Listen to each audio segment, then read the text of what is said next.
That night, when Adrian Cole stood at Clara Bennett's door with trembling fists and wild eyes, Daniel Harper faced the hardest choice of his life. Protect the woman he was beginning to love with the violence his military past had taught him, or trust she was strong enough to fight her own battle. But before that defining night arrived, their story began much quieter, with a single father who didn't know how to ask for help, a therapist who saw through every wall he built, and a 5-year-old boy who just wanted someone to stay. This is their story. Hit like and comment what city you're watching from so I can see how far this story travels. The truck made a grinding noise that Daniel Harper had been ignoring for 3 states. Now, pulling onto Maple Street in Willow Creek with everything he owned rattling in the bed behind him, that noise felt like a verdict. The engine shuddered once, twice, then died completely in front of a house that looked about as done with life as he felt. "Daddy, is this it?" Noah's voice came from the car seat behind him, small and uncertain. Daniel looked at the house through the dirty windshield, peeling paint, sagging porch, windows that hadn't been cleaned in years, maybe decades. The lawn was more weeds than grass, and someone had left a rusted refrigerator on its side near the detached garage. "Yeah, buddy, this is it. It looks sad." Daniel almost laughed. Almost. "Yeah, it does." He'd bought the place sight unseen through a Veterans Affairs program, one of those too-good-to-be-true deals that turned out to be exactly as advertised. The photos online had been taken from very specific angles. The realtor had used words like potential and opportunity and investment in your future. What she'd meant was, this house is a disaster, but it's what you can afford. Noah unbuckled himself and pressed his face against the window. "Can I see my room?" "In a minute. Let me make sure the door actually opens first." Daniel climbed out of the truck, his right knee immediately reminding him why the VA kept sending him physical therapy appointment reminders he never scheduled. The street was quiet, too quiet. After 8 years stationed everywhere from Fort Bragg to Kandahar, then 2 years in Phoenix trying to make a marriage work that had been broken before he'd even come home, silence felt wrong. Dangerous even. Like the moment before contact. He shook his head. Civilian now. Had been for 3 years. The war was over. This was just a Tuesday afternoon in a small town where nothing ever happened. The key stuck in the lock. Daniel had to shoulder the door twice before it gave way, revealing a living room that smelled like mildew, an old carpet, and something else he couldn't quite identify. Dust particles hung in the afternoon light streaming through the grimy windows. "Wow," Noah said from behind him, and Daniel couldn't tell if it was good wow or bad wow. "It needs work," Daniel said. "It needs everything," Noah corrected, which was fair. The kid walked through the empty rooms like an explorer in a cave, his footsteps echoing on hardwood floors that were probably nice under 30 years of neglect. Daniel followed, cataloging problems. Water stain on the ceiling, roof leak, crack in the wall, foundation settling maybe, outlets that looked like fire hazards, a bathroom with tiles missing, and a toilet that rocked when he tested it. The kitchen was worst, cabinets hanging crooked, countertop peeling, a stove from approximately 1987 that might or might not work. The refrigerator hummed like it was in pain. "Can we order pizza?" Noah asked. "Sure, bud. Do they have pizza here?" It was a real question. Willow Creek had a population of just under 4,000. There might not be pizza. "We'll figure it out," Daniel said, which was what he'd been saying for 2 years since Jennifer had looked at him across their apartment in Phoenix and said, "I can't do this anymore. I can't keep waiting for you to come back from wherever you go in your head." Noah found the stairs and thundered up them before Daniel could check if they were safe. He took them slower, testing each step. At the top, 3 bedroom doors stood open. Noah had already claimed the smallest one, standing in the center of the empty room with his arms spread wide. "This is mine," he announced. "You sure? The other one's bigger." "This one has a tree outside the window." Daniel looked. There was indeed a tree, some kind of oak, its branches close enough to touch the glass. In Phoenix, they'd lived in an apartment complex where the only green things were the artificial turf around the pool and the sad cactus someone had planted by the mailboxes. "Tree room it is," Daniel said. They spent the next hour unloading the truck. Daniel had learned to pack light, a skill the Army had taught him that divorce had perfected. Everything they owned fit in the back of a Ford F-150, 2 mattresses, a box spring, Noah's toys in 3 plastic bins, their clothes in duffel bags, kitchen stuff in boxes that Jennifer had let him take because she'd already bought new everything with her boyfriend Marcus, who had a real job and didn't wake up sweating at 3 in the morning. He was setting up Noah's mattress when his phone buzzed. Jennifer. He let it go to voicemail, then immediately felt guilty and listened to it. Daniel, it's me. Just calling to make sure you got there okay. Noah's supposed to call me when you're settled. Don't forget. Also, his appointment with Dr. Rosen is next Tuesday at 4. I know it's far, but she's good. And we talked about consistency being important. Call me back. He deleted it. Not because he was angry, he was past that mostly, but because hearing her voice made his chest tight in a way that had nothing to do with missing her and everything to do with knowing he'd failed. Failed at being the husband she'd needed. Failed at being the man who'd left for Afghanistan. That version of himself was gone, and the one who'd come back didn't fit anywhere. Daddy, I'm hungry. Right. Pizza. He pulled out his phone and searched. Willow Creek had exactly one pizza place, Angelo's. He called, ordered a large pepperoni, and was told 45 minutes. Want to explore outside while we wait? He asked Noah. They walked the perimeter of the property. The backyard was bigger than he'd expected, fenced in chain link that was rusted but intact. There was a shed that leaned slightly to the left, and a patch of dirt that might have been a garden once. Noah found a stick and started drawing in the dirt, while Daniel assessed what needed to be done. Everything. Everything needed to be done. The sun was starting to set when he noticed the woman across the street. She was standing on her porch, which was nothing like his porch. Hers had been painted recently, white with blue trim, hanging baskets with actual living flowers, a welcome mat that looked welcoming. She was holding something covered in aluminum foil, and she was looking directly at him. Daniel's first instinct was to go inside. He didn't want to meet neighbors, didn't want to make small talk, didn't want to explain why a 32-year-old man was moving into a disaster of a house with a 5-year-old and no wife in sight. But she was already crossing the street. Pretend we're busy, he muttered to Noah. With what? Just look busy. The woman had dark hair pulled back in a ponytail and was wearing jeans and a soft-looking sweater despite the warmth. She moved with the kind of calm that made Daniel immediately suspicious. Nobody was that calm. It was fake. Had to be. Hi, she said, stopping at the edge of his driveway. I'm Clara Bennett. I live across the street. Daniel. He didn't offer his hand because his were filthy from moving boxes. And who's this? Noah looked up from his stick drawing. I'm Noah. I'm 5. We just moved here. Our house is sad. Clara smiled, and it reached her eyes in a way that made Daniel's suspicion deepen. Houses can be sad, she agreed, but they can get happy again with the right people in them. We're the right people, Noah said with absolute confidence. I believe you. She held up the foil-covered dish. I made too much lasagna. Happens every time. Thought you might want some. Save you from eating out your first night.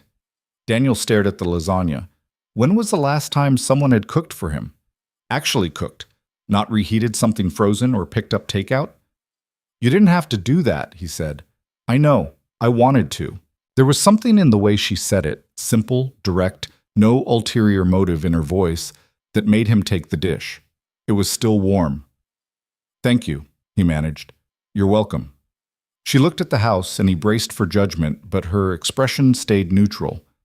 If you need anything, tools, recommendations for contractors, whatever, I'm right across the street. Number 42. Okay, she smiled at Noah. Nice to meet you, Noah. You have pretty flowers, Noah said, because he had no filter. Thank you. I'll show you how to plant some if you want. Really? Really? She left before Daniel could figure out what her angle was. Nobody was this nice without wanting something. He'd learned that the hard way, multiple times. Inside, he set the lasagna on the counter and stared at it.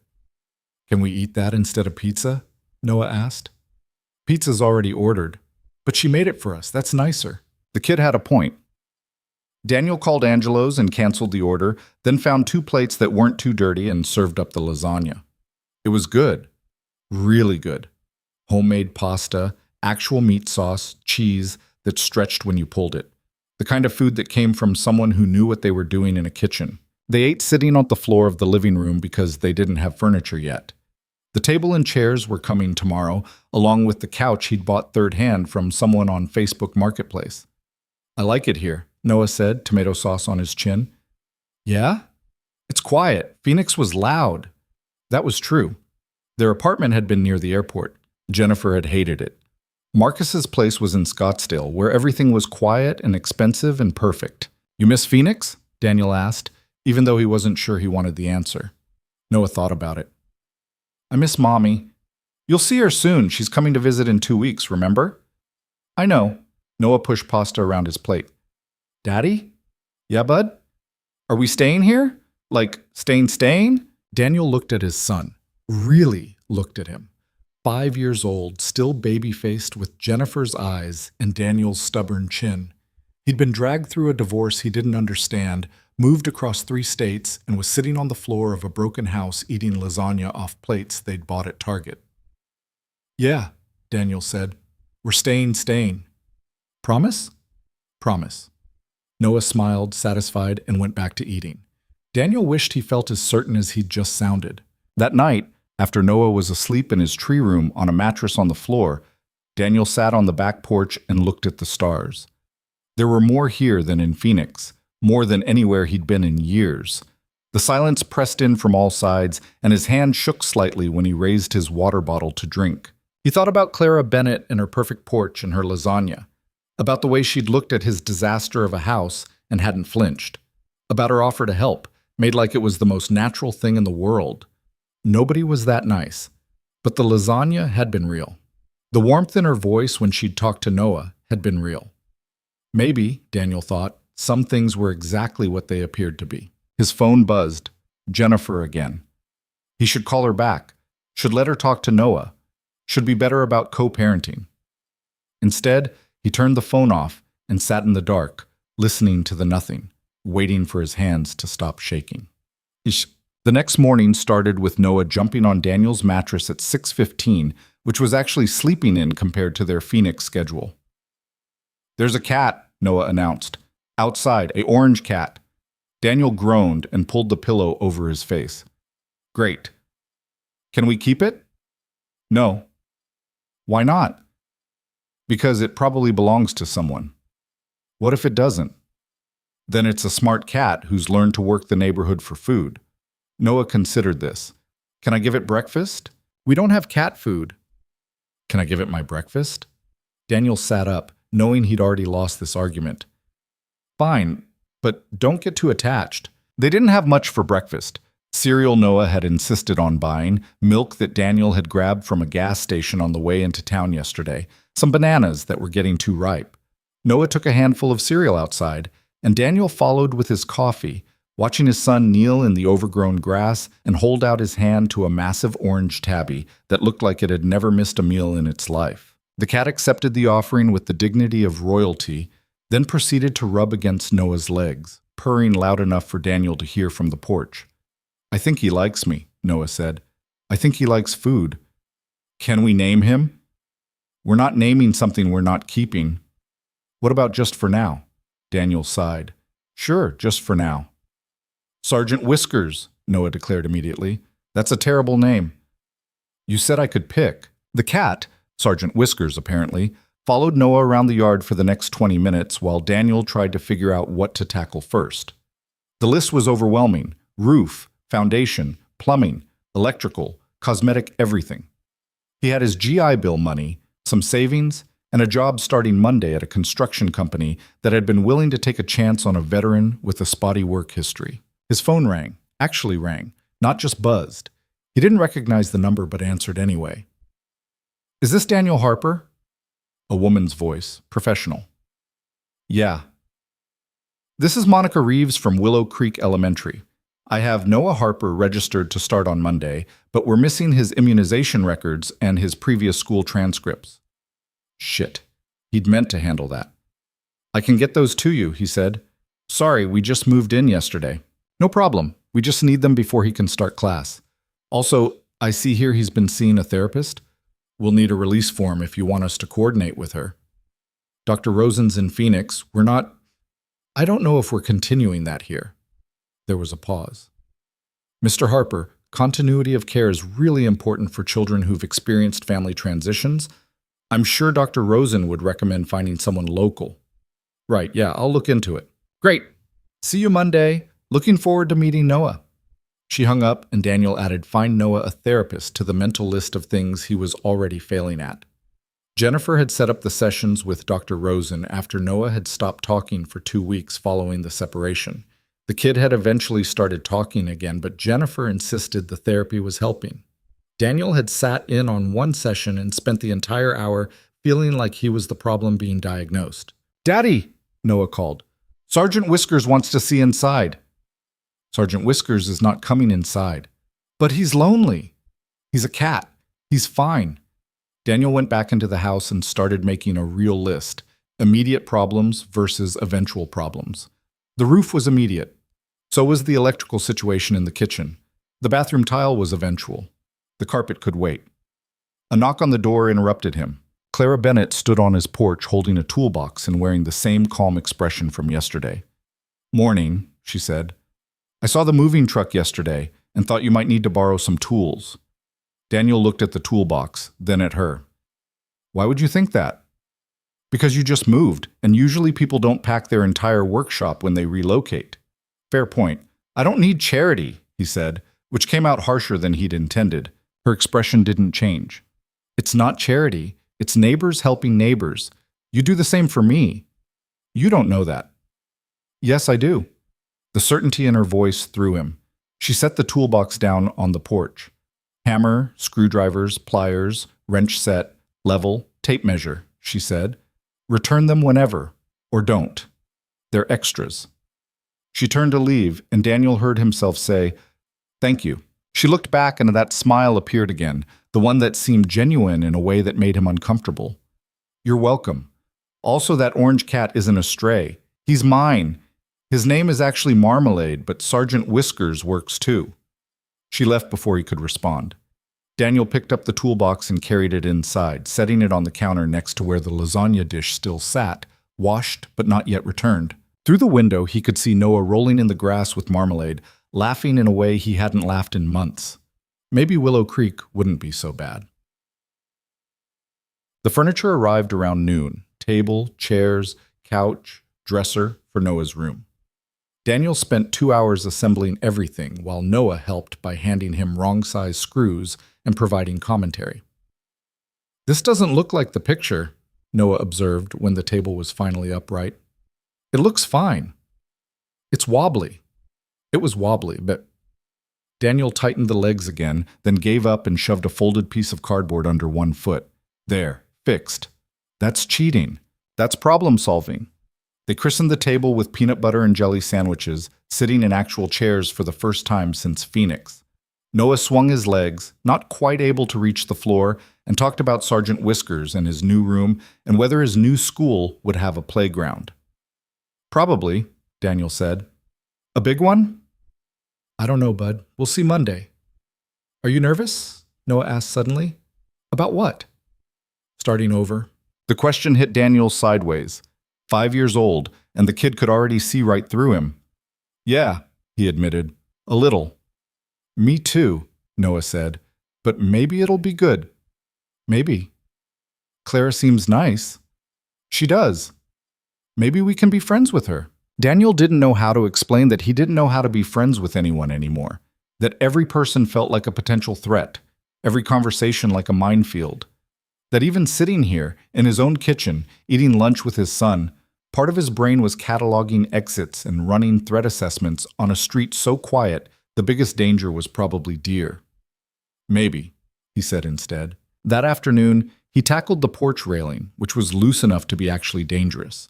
Using Clara's tools, he'd tried to just use his own stuff, but he barely had anything. He managed to get it secured. It wasn't pretty, but it would hold. He was testing his work when an old pickup truck pulled up, and a man somewhere in his 60s climbed out, moving with the careful deliberation of someone whose body had logged a lot of hard miles. "You're the new guy," the man said, not quite a question. "Daniel Harper." "Jim Keller. Live 2 doors down." He nodded at the porch. "Railing looks better. Still needs paint. Whole house needs paint. Jim pulled a toothpick from his pocket and stuck it in his mouth. You military? Daniel tensed. Was? Army. You? Marines, Vietnam. Jim studied him. How long you been out? 3 years? Rough 3 years? Something like that. Jim nodded like this confirmed something. Veterans Center meets Thursday nights at the Methodist Church. Just coffee and bullshit mostly. Some of the guys are okay, you should come. I'm not really a joiner. Nobody is. Come anyway. Jim turned to leave, then stopped. Clara mentioned the farmer's market? No. Saturday mornings in the square. Good place to meet people. She usually goes.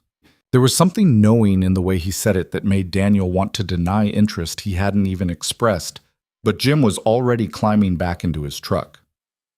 Thursdays, Jim called out. 7 o'clock. Free coffee. He drove off before Daniel could refuse again. That evening, Daniel returned Clara's toolbox. He stood on her porch for 30 seconds before knocking, feeling ridiculous. It was just a toolbox. He was just returning it. This wasn't complicated. She answered wearing paint-stained jeans and a t-shirt from some 5K run, her hair down instead of pulled back. Behind her, he could see a living room that looked like an actual living room. Couch, coffee table, bookshelves, art on the walls. Normal. Lived in. Everything his place wasn't. Hey, she said. Come in. I'm just returning this.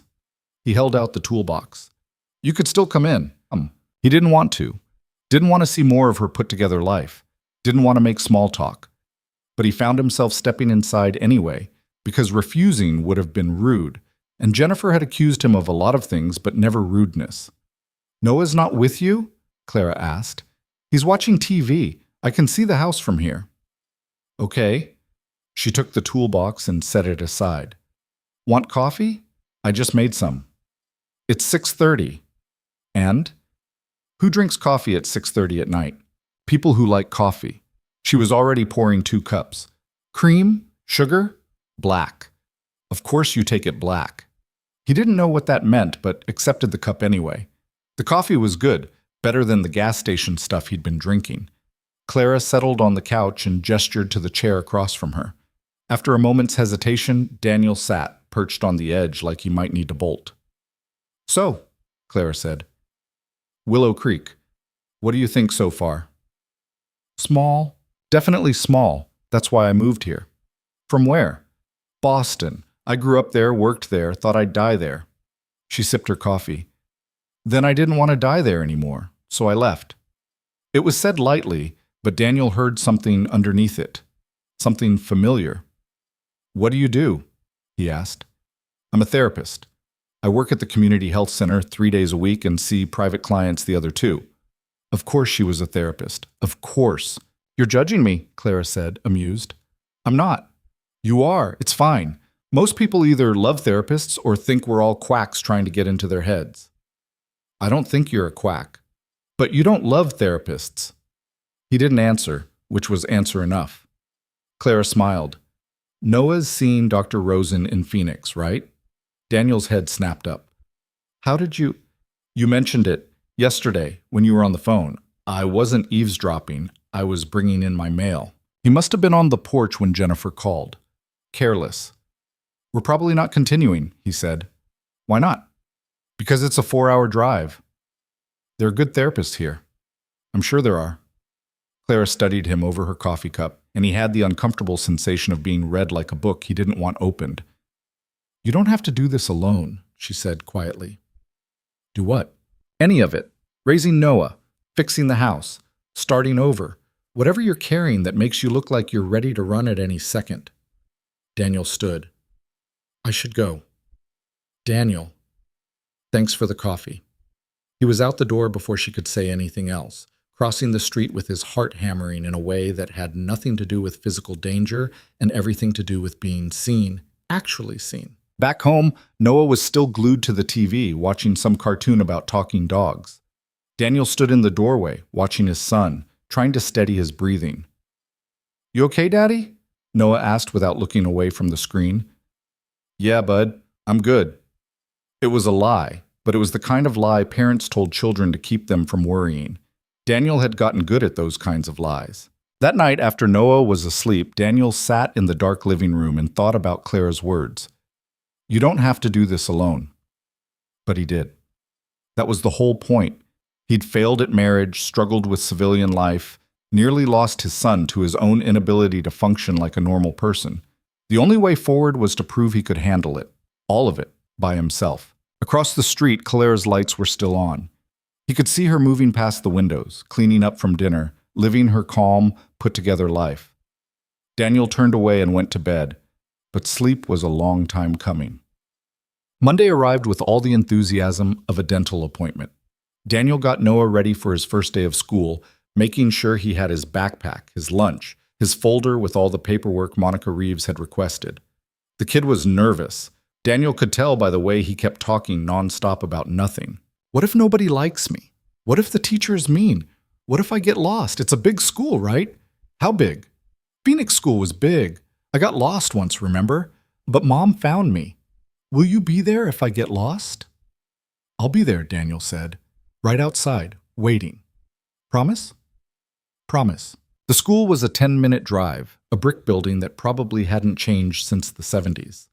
Daniel walked Noah to the front office, where Monica Reeves turned out to be a woman in her 40s with kind eyes and the no-nonsense demeanor of someone who'd been doing this job long enough to see everything.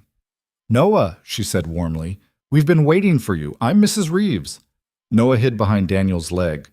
He's shy at first, Daniel explained. That's okay. Lots of kids are. Monica crouched down to Noah's level. You know what? We have a reading corner with beanbag chairs in your classroom. And a class pet. Want to know what it is? Noah peeked out. What? A hamster named Professor Nibbles. Despite himself, Noah smiled. Monica stood and handed Daniel a packet of papers. Emergency contacts, pickup authorization, all that. Oh, and I put together a list of local family therapists, just in case you decide to continue Noah's sessions here.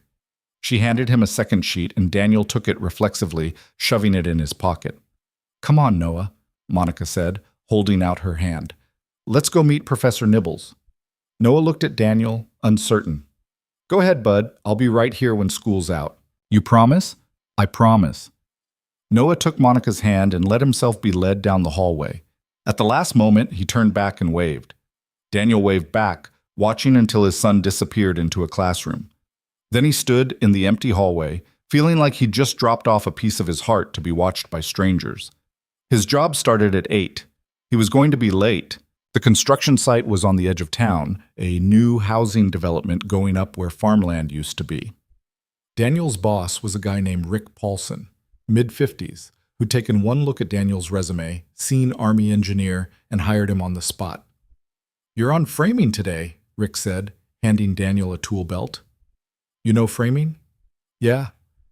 Good. That's Sam, Carlos, and Pete. They'll show you the rest. The work was familiar in a good way. Physical, straightforward, results you could see. Daniel fell into the rhythm of it, letting his body remember what to do while his mind went quiet in a way it rarely did. No decisions, no uncertainty, just measure, cut, nail, repeat. At lunch, he sat away from the other guys, eating the sandwich he'd packed and checking his phone. No calls from the school. That was good. You're Harper, right? One of the guys, Sam, maybe, sat down nearby. Rick said you just moved here. Yeah. From where? Phoenix. Big change. Yeah. Sam waited for more, and when it didn't come, he nodded and went back to his own lunch. Daniel appreciated that about construction guys. They didn't push. The afternoon dragged. At 2:30, Daniel's phone buzzed with a reminder he'd set. Pick up Noah. He told Rick he had to leave, got a nod of approval, and drove back to the school with 10 minutes to spare. Noah came out looking exhausted but happy, talking a mile a minute about Professor Nibbles and his new friend Tyler and how they had art class, and he drew a picture of Sergeant Whiskers. Can we get ice cream? Noah asked. We don't have an ice cream place. Yes, we do, Tyler said. They found it 2 blocks from the school, a tiny shop called Sweet Dreams that served exactly 3 flavors. Noah got chocolate. Daniel got nothing, watching his son eat ice cream and talk about his day, feeling something in his chest that might have been contentment. Maybe they could do this. Maybe Willow Creek was the fresh start they needed. Then his phone rang. Jennifer. He let Noah finish his ice cream before answering, stepping outside the shop. Hey, Daniel, finally, I've been calling. I was working. Noah was supposed to call me after his first day. He just got out. We're getting ice cream. Oh. She sounded surprised, like she'd expected him to have forgotten. How did it go? Good, I think. He seems happy. Can I talk to him? Daniel handed the phone to Noah, watching through the window as his son's face lit up, telling his mom everything he'd just told Daniel. The happiness didn't sting the way it used to. That was progress, maybe.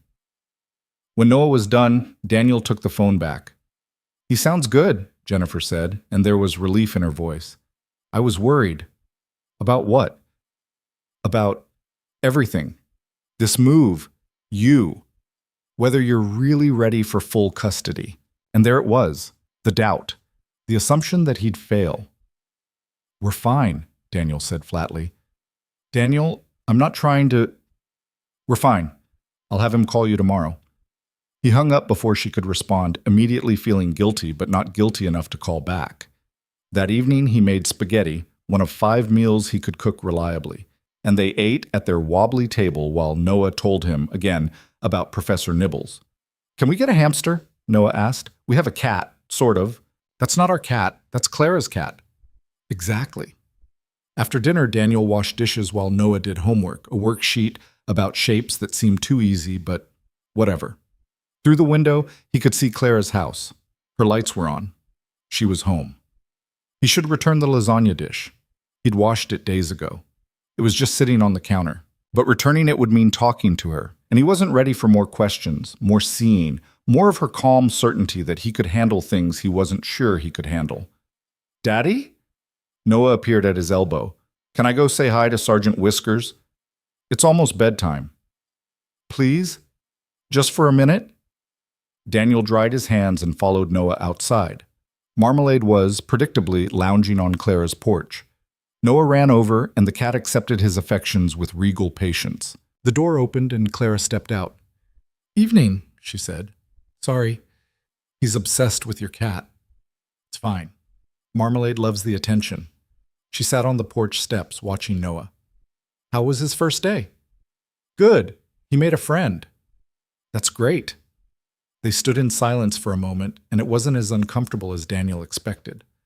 I'm sorry, he said suddenly. For the other night, I was rude. Clara looked up at him. You weren't rude. You were scared. I'm not... Daniel, she said his name gently, like she was talking to one of her clients. You don't have to defend yourself to me. I'm not judging you. He didn't know what to say to that. I meant what I said, Clara continued. You don't have to do this alone. Not because you can't. I think you can handle more than you give yourself credit for, but because you don't have to. Noah's laugh floated across the yard as Marmalade rolled over for belly rubs. I don't know how, Daniel admitted quietly. How to what? How to let people in. How to trust that they'll stay. Clara stood and walked down the steps, stopping a few feet from him, close enough that he could see the flecks of gold in her brown eyes. You start small, she said. You let someone bring you lasagna. You borrow their tools. You let your kid play with their cat. And then, one day, you realize you're not alone anymore. Daniel looked at her, this woman who barely knew him but seemed to see everything, and felt something shift in his chest. Not breaking. Loosening, maybe. Okay, he said. Okay? Okay, I'll try. Clara smiled, and it was the warmest thing he'd seen in years. That's all anyone can do. Noah came running over, breathless. Daddy, Clara says maybe we can plant flowers this weekend. Daniel looked at Clara, who shrugged. If you want, no pressure. Can we, Daddy? Please? He should say no. Should keep boundaries up. Should protect himself and Noah from getting attached to someone who might leave. But Noah was looking at him with so much hope, and Clara was standing there with her steady calm, and Daniel was so tired of being afraid. Yeah, he said. We can plant flowers. Noah cheered and ran back to Marmalade. Clara's smile widened. See, she said, small steps. That night, Daniel lay in bed and thought about small steps. About how maybe healing wasn't a straight line, but a series of tiny choices. about how maybe asking for help wasn't weakness, but the bravest thing he could do. Across the street, Clara's lights went out one by one until her house was dark. Daniel closed his eyes and, for the first time in years, thought that maybe, just maybe, everything would be okay. Saturday morning arrived with Noah shaking Daniel awake at 6:45, which was practically sleeping in by their standards. "It's flower day," Noah announced, already dressed in jeans and a shirt with a dinosaur on it that was probably too small, but he refused to give up. Daniel groaned and pulled the pillow over his face. His body ached from 4 days of framing work. His hands were covered in blisters he hadn't bothered to tape up, and the last thing he wanted was to spend his day off digging in dirt. "Come on, Daddy, you promised." Right, he'd promised. 30 minutes later, they were crossing the street to Clara's house. She answered the door wearing gardening gloves and holding 2 smaller pears. "Morning," she said, entirely too cheerful for 7:15. "Ready to get dirty?" Noah took the small gloves she offered like they were a prize. Daniel accepted his with less enthusiasm. Clara's backyard was nothing like Daniel's disaster zone. She had actual flower beds, a small vegetable garden with tomato plants already starting to fruit, and a section of lawn that looked like someone actually mowed it regularly. There was a wooden bench under a tree, wind chimes hanging from the porch, and bird feeders that were actively being mobbed by finches. "Wow," Noah breathed. "Noah, it's a lot of work," Clara said, leading them to a cleared section of bed near the fence. "But I like it. Gives me something to do with my hands when my brain won't shut up." Daniel understood that more than he'd admit. She'd already laid out flats of flowers, petunias, marigolds, something purple he didn't recognize. Noah immediately gravitated to the brightest colors, touching the petals carefully. "Can I pick which ones?" he asked. "That's the plan," Clara said.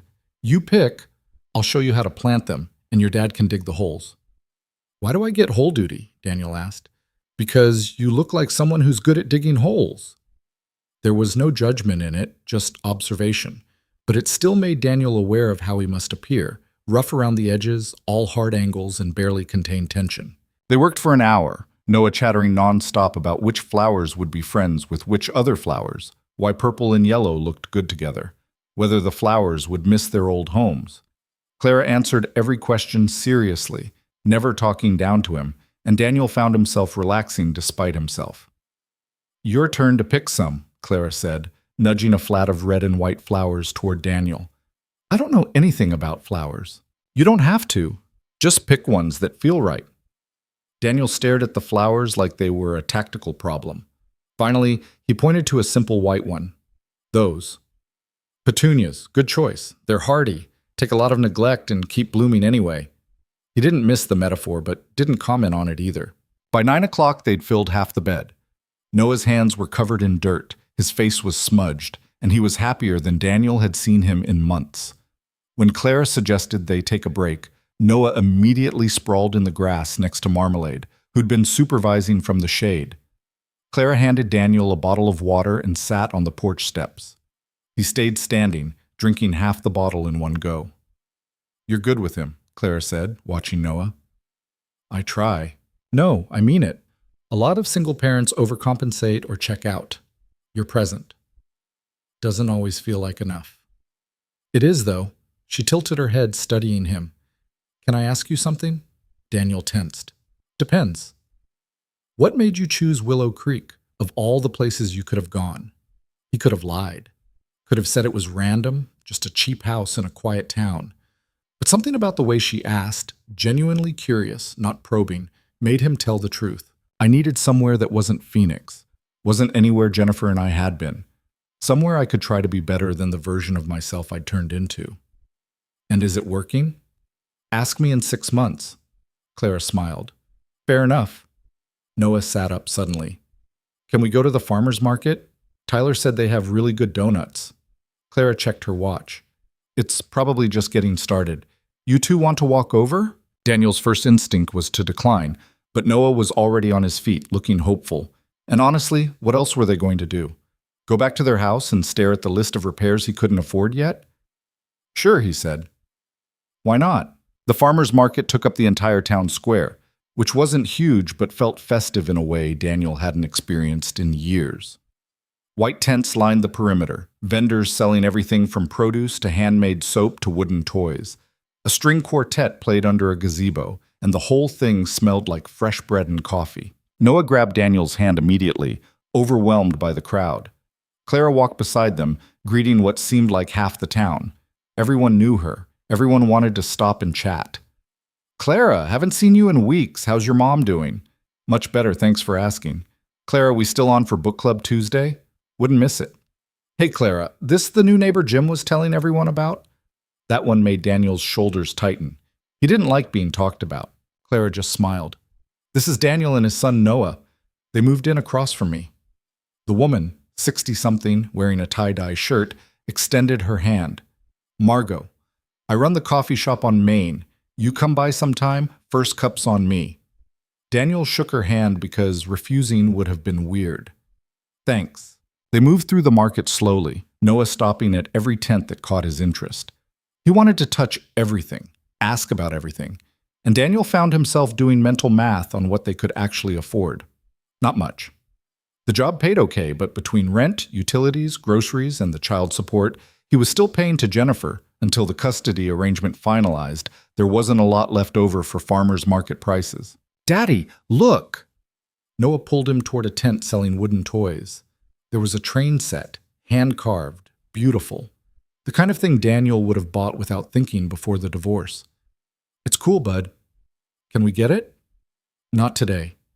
Noah's face fell, but he didn't argue. He'd learned not to ask for things. That hurt worse than if he'd thrown a tantrum. Clara had drifted toward a produce stand, giving them space. When she came back, she was holding a paper bag. "Tomatoes," she said, "from Miller's farm. Best in the county. Want to come over for lunch? I'll make sandwiches." "You don't have to." "I know I don't have to. I'm asking if you want to." Noah was already nodding enthusiastically. Daniel found himself agreeing before he could think better of it. They ended up at a donut stand run by a teenager who couldn't have been more than 16. Noah picked one covered in rainbow sprinkles. Daniel got plain glazed. Clara got something with chocolate and cream that looked like a heart attack waiting to happen. They ate sitting on a bench near the gazebo, watching people mill around, and Daniel realized he couldn't remember the last time he'd done something this normal, just existing in a public space without feeling like he needed to map all the exits. "This is nice," Noah said, sprinkles all over his face. "Yeah," Daniel agreed. "It is." Clara caught his eye and smiled, and he looked away, uncomfortable with whatever that meant. Back at Clara's house, she made BLTs from the tomatoes she'd bought, adding avocado and some kind of aioli that made the sandwich unfairly good. They ate in her kitchen, which was bright and organized in a way that made Daniel's kitchen look like a crime scene. "What do you do?" Noah asked Clara through a mouthful of sandwich. "Like, for work?" "I'm a therapist." "What's that?" "I talk to people who are having a hard time with their feelings or their thoughts. Help them figure things out." Noah considered this. "Like when Daddy gets quiet and stares at nothing?" Daniel's hand tightened on his sandwich. Clara's expression didn't change. "Sometimes," she said carefully, "everyone has moments like that. It's normal." "Mom says Daddy has PTSD. She says it's why he had to go to meetings." And there it was. Daniel set down his sandwich, suddenly not hungry. "Noah, what's PTSD?" Noah asked Clara, completely oblivious to the way Daniel's chest had gone tight. Clara looked at Daniel, a question in her eyes. He gave a tiny shake of his head, and she nodded, understanding. "It's something that happens to people who've been through really hard things," she said. "Their brain tries to protect them, but sometimes it protects them too much, even when they're safe. Does that make sense?" "I guess." Noah took another bite. "Daddy's safe now, though. Right, Daddy?" Daniel's throat felt too tight to answer. Clara reached across the table and put her hand over his, just for a second. "Right," she said for him. "He's safe now." After lunch, Noah crashed on Clara's couch, exhausted from the morning. Daniel helped her clean up, grateful for something to do with his hands. "I'm sorry," he said quietly, washing dishes. "About what he said?" "Don't be. Kids are honest. It's not a bad thing. You shouldn't have to worry about me. He loves you. Of course he worries." She dried a plate, set it in the rack. "For what it's worth, you're doing better than you think." "You don't know what I'm thinking." "No, but I know the look of someone who's convinced they're failing when they're actually keeping it together pretty well. Daniel scrubbed at a stubborn spot on the pan, scrubbing harder than necessary. Jennifer would disagree. Jennifer isn't here. No, she's not. He rinsed the pan, set it aside. She's in Scottsdale with Marcus, who has a normal job and doesn't wake up at 3 a.m. checking locks. Does Noah check locks at 3 a.m.? What? No. Then you're doing something right. It was such a simple reframe that Daniel almost laughed. Almost. They finished the dishes in silence, and when Daniel checked on Noah, the kid was completely out, drooling slightly on Clara's throw pillow. He's going to sleep for an hour at least, Daniel said. That's fine. Want to sit outside? They ended up on her back porch, the afternoon sun warm but not oppressive. Clara had lemonade in the fridge, who had lemonade just ready to go, and they drank it while watching birds argue over the feeders. Can I ask you something? Daniel said after a while. Sure. Why are you doing this? Doing what? Being nice to us. Helping. You don't know us. Clara was quiet for a moment, and when she spoke, her voice was softer than he'd heard before. I moved here 3 years ago, she said, from Boston. I had a good job, good apartment, good life. On paper, everything was great. But I was with someone who made me feel small, who convinced me that I was the problem, that I was too sensitive, too demanding, too much. It took me 2 years to leave him. And when I did, I came here because I needed somewhere quiet to remember who I was. She turned the lemonade glass in her hands, watching the ice swirl. When I got here, I didn't know anyone. I was a mess, couldn't sleep, couldn't trust anyone. Jim Keller, you met him. He's the one who brought me a casserole my first week. Didn't ask questions, didn't pry, just said, "Welcome to Willow Creek." And then Margot gave me free coffee for a month until I got my first paycheck. And the woman who runs the bookstore let me sit in there for hours without buying anything, just gave me space to exist. She looked at Daniel then, really looked at him. People here saved me by just being kind when I didn't think I deserved kindness. So when I see someone new who looks like they're barely holding it together, I remember what it felt like. And I try to be what someone was for me. Daniel didn't know what to say. The casual mention of an abusive relationship, the vulnerability in her voice, it was more than he'd expected, more than he knew how to handle. I'm not looking for a project, he said finally, or charity, or, I know. But you're also not turning down the lasagna or the tools or the help, so maybe part of you knows you need it. He wanted to argue, but she was right. He hated that she was right. What happened to him? He asked. The guy from Boston? Clara's expression went cold in a way he hadn't seen before. I got a restraining order. He violated it twice. The second time he showed up at my office. That's when I left. Did he follow you here? No. As far as I know, he doesn't know where I am. I changed my number, my email, everything. Started over completely. There was something in the way she said it that made Daniel's instincts kick in. As far as you know? He's resourceful and angry. Men like Adrian don't let go easily. Adrian. Daniel filed the name away. You ever worried he'll find you? Every day. She said it simply, matter of fact. But I refused to live in fear. I did that for too long. They sat in silence after that, two people who'd run from different kinds of wars, trying to figure out how to live in peacetime. Inside, Noah woke up crying, the kind of half-asleep distress that meant a bad dream. Daniel was on his feet instantly, but Clara was already heading inside. Hey, sweetie, she said softly, sitting on the edge of the couch. You're okay. Just a dream. Noah reached for Daniel, who scooped him up despite the fact that the kid was getting too big for this. He buried his face in Daniel's shoulder, and Daniel rubbed his back the way he had since Noah was a baby. Want to talk about it? Clara asked. Noah shook his head against Daniel's shoulder. That's okay. Sometimes dreams are too scary to talk about right away. After a few minutes, Noah calmed down enough to ask for water. Clara brought him a cup with a straw. She had cups with straws, of course she did, and Noah drank it all in one go. Better? Daniel asked. Yeah. Noah's voice was small. Can we go home? Sure, bud. They said goodbye to Clara, Noah clinging to Daniel's hand the whole way across the street. Once inside, Daniel set him up with a movie and made hot chocolate even though it was 70 degrees outside because hot chocolate fixed everything when you were 5. Daddy? Noah said, curled up on the couch with his mug. Yeah? Do you like Clara? The question caught Daniel off guard. She's nice. But do you like her? Noah, Mom likes Marcus like likes him. They kiss and stuff. Do you want to kiss Clara?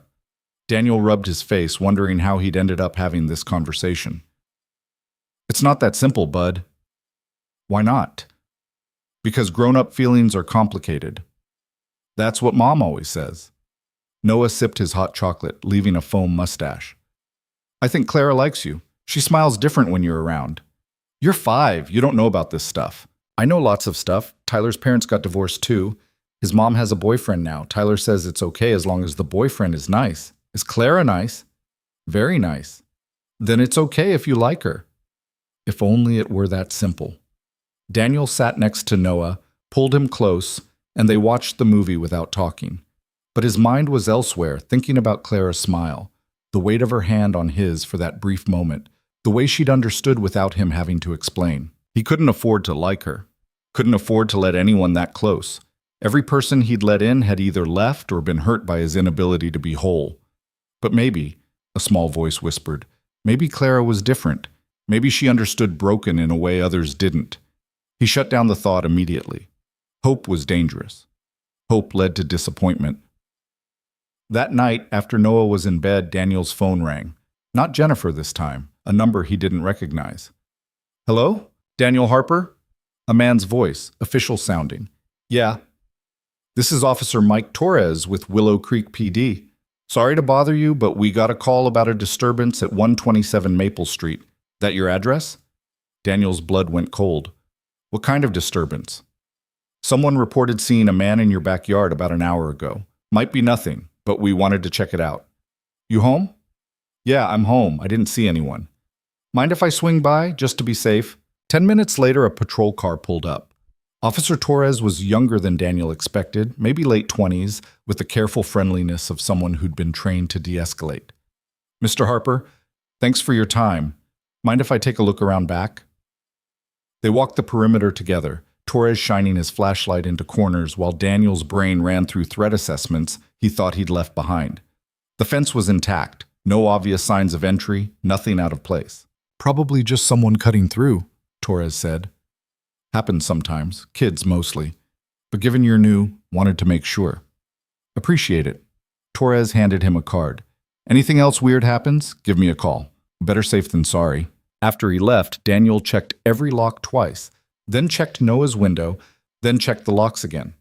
His hands were shaking by the time he finished, and he knew what was coming. The adrenaline crash, the hypervigilance that would keep him up all night. He was standing in the kitchen, trying to breathe through it, when he saw Clara's light come on across the street. Without thinking, he pulled out his phone and texted the number she'd given him when they'd exchanged contact info for emergencies. You awake? 3 dots appeared immediately. Yeah. Everything okay? Cop came by. Someone reported seeing someone in my yard. Probably nothing. Want me to come over? He almost said no. Almost. But his hands wouldn't stop shaking, and the house felt too big and too small at the same time, and he didn't want to be alone. Yeah. She was there in less than 5 minutes, wearing sweatpants and an oversized sweater, hair in a messy bun. She took one look at him and didn't ask questions, just said, sit down.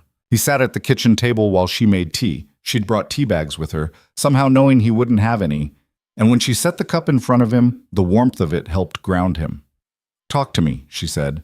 And he did. Told her about the call, the cop, the way his brain had immediately gone to worst-case scenarios. Told her about the night in Kandahar when his convoy had been hit and he'd pulled 2 guys out of a burning vehicle and couldn't stop seeing their faces.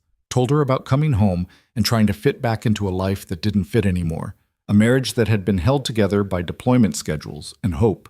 Clara listened without interrupting, without trying to fix anything, and when he finally ran out of words, she just nodded. You're doing really well, she said. I'm falling apart. No, you're having a normal reaction to an abnormal situation.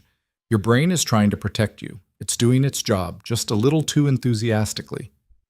I can't keep living like this. Noah deserves better. Noah deserves a father who's trying, which you are, every single day. Daniel looked at her across his shitty, wobbly table in his disaster of a kitchen, and something in his chest cracked open just a little bit. "Why do you care?" he asked quietly. "Because someone cared about me when I needed it, and because you're worth caring about, even if you don't believe it yet." They sat in silence after that, drinking tea, and gradually Daniel's hand stopped shaking. Clara didn't leave until almost midnight, and when she did, she hugged him, quick, firm, no hesitation. "You're going to be okay," she said. "How do you know?" "Because you're already fighting for it." After she left, Daniel went to bed and actually slept, dreamless and deep, for the first time in weeks. The next morning, Noah wanted to make Clara thank you cards for teaching them about flowers. They spent an hour at the kitchen table, Noah drawing elaborate pictures of petunias and Sergeant Whiskers, while Daniel wrote a simple note that he rewrote 4 times before settling on, "Thank you for everything. We're lucky to have you across the street. D." They delivered them together, Noah running ahead to put his card in Clara's mailbox, while Daniel hung back, suddenly nervous. But Clara opened the door before they could leave, already smiling. "Special delivery?" she asked. "We made cards," Noah announced. She opened hers right there, and when she read it, something soft crossed her face. "Thank you," she said to Noah, then looked at Daniel. "Both of you. Movie night Friday," Noah said suddenly. "You should come. We're watching Toy Story." Daniel started to protest, but Clara was already nodding. "I'd love to. What time?" 6, Noah declared. "I'll bring popcorn." And just like that, Daniel's carefully maintained boundaries had a hole in them the size of a therapist with kind eyes and a talent for making broken things feel fixable. But as he watched Noah bounce excitedly across the street, already planning what they'd have for dinner, Daniel thought maybe, just maybe, broken wasn't the end of the story. Maybe it was just the beginning of something different, something that might eventually look like whole. Friday arrived faster than Daniel expected, bringing with it a kind of nervous energy he hadn't felt since high school, which was ridiculous. It was just movie night, just Clara coming over to watch Toy Story with a 5-year-old. Nothing to be anxious about. He cleaned the house anyway, vacuumed the living room, wiped down surfaces, hid the pile of mail he'd been ignoring on the kitchen counter. Noah watched this transformation with obvious amusement. "You're acting weird," Noah observed from his position on the couch. "I'm cleaning. That's not weird." "You never clean on Fridays." "Well, maybe I should start." "Is it because Clara's coming?" Daniel pointed the vacuum at him. "Do your homework." "I already did it." "Then go play outside." "It's raining." It was barely drizzling, but fine. Daniel gave up and finished vacuuming while Noah provided commentary on everything he was doing wrong. At 5:30, Daniel realized he hadn't thought about food. "What did you serve someone who'd been feeding you home-cooked meals all week?" He had sandwich stuff, some chicken that might be okay, pasta. Nothing impressive. He settled on spaghetti, his safe meal, and was boiling water when his phone rang. "Jennifer." "Hey," he answered, stirring the pot with his free hand. "Is this a bad time?" "Kinda cooking." "Oh, that's new." She sounded surprised, which stung a little. "I just wanted to confirm I'm flying in next Saturday. I land at 2, thought I could pick Noah up around 4. "Yeah, that works." "And you're okay with me having him for the week?" They'd been over this already. The custody arrangement gave her alternating weeks during the summer. "It's fine, Jen. I just know how you get when—" "It's fine," he repeated more firmly. There was a pause. "How's he doing, really?" Daniel looked through the doorway at Noah, who was now building something elaborate with blocks on the living room floor. "He's good. Made a friend at school. Teacher says he's doing great. And you? How are you holding up?" The question felt loaded, like she was waiting for him to admit he couldn't handle it, that she'd been right to leave, that Marcus was the better option. "I'm good too," he said. Daniel, I have to go. Food's burning." It wasn't, but he hung up anyway, immediately feeling guilty. Again. He seemed to feel guilty about Jennifer constantly, even though the divorce had been her idea, her choice, her relief. By 6 o'clock, he had spaghetti ready and the table set. Noah had changed into his favorite shirt, the one with the robot, and was bouncing by the window watching for Clara. "She's here!" he shouted, running for the door. Clara came in carrying a shopping bag that clinked suspiciously. "I brought supplies," she announced, pulling out microwave popcorn, candy, and 2 bottles of fancy soda. "You didn't have to do all that," Daniel said. "Movie night requires proper snacks. It's a rule." Noah was already investigating the candy selection. Can I have the gummy bears? After dinner, Daniel said automatically. They ate at the wobbly table, Clara asking Noah about school, about Professor Nibbles, about his drawing. Noah told her everything in exhaustive detail, including a long story about how Tyler had accidentally glued his fingers together in art class. What about you? Clara asked Daniel when Noah paused to inhale more spaghetti. How's the job going? It's fine. Good. Keeps me busy. He comes home really tired, Noah added helpfully, and his hands have blisters. They're calluses. That's different. Clara caught his eye. You wearing gloves? Sometimes. That means no, Noah translated. Traitor, Daniel muttered, but he was almost smiling. After dinner, they migrated to the living room. Daniel had dragged in extra pillows and blankets, creating what Noah declared was the best fort ever, which was generous considering it was just the couch with some cushions. Clara made popcorn while Daniel set up the movie, and soon they were all settled in, Noah between them, already working on his second handful of gummy bears. The movie started and Daniel tried to focus on it, but he was hyper-aware of Clara beside him, the way she laughed at Woody's panic, the way she quoted lines under her breath like she'd seen this 100 times, the way she reached over at one point to brush popcorn salt off Noah's cheek without thinking about it. Halfway through, Noah fell asleep, his head on Clara's lap. She didn't move, just kept one hand resting gently on his shoulder while the movie played on. He does this, Daniel said quietly. Crashes hard once he finally sits still. He's had a big week, new school, new routine. Yeah. They watched in silence for a few minutes. Then Clara said, Can I ask you something? Sure. What made you join the army? Daniel considered the question. I was 19. Didn't know what I wanted to do with my life. My dad had been Army. Figured it was as good a path as any. Did you like it? Parts of it. The structure.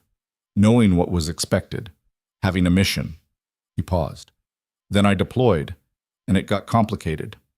Afghanistan? 2 tours. First one was rough. Second one was worse.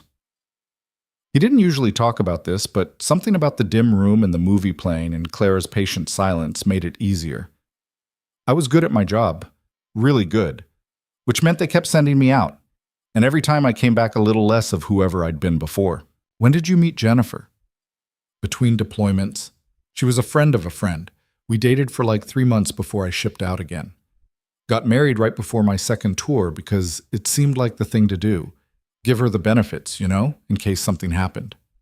But you came back. Yeah, I came back. He rubbed his face. Turns out staying alive isn't the same as coming home. The guy she married wasn't the guy who walked back through the door. And I really tried to be that person again. But I couldn't, and she couldn't keep pretending it didn't matter. Clara was quiet for a moment. Do you blame her? No, I blame me.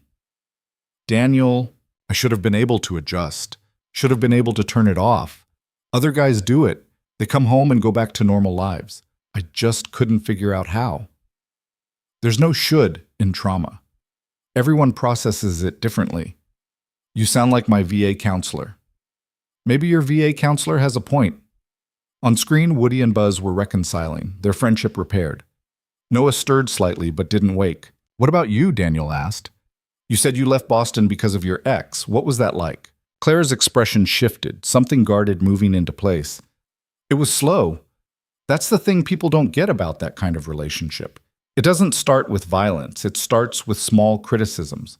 Little comments about your clothes, your friends, how you spend your time. Then it's isolation. He'd get upset if I made plans without him, so I stopped making plans. Then it's control. Checking my phone, my email, needing to know where I was every minute. When did it get physical?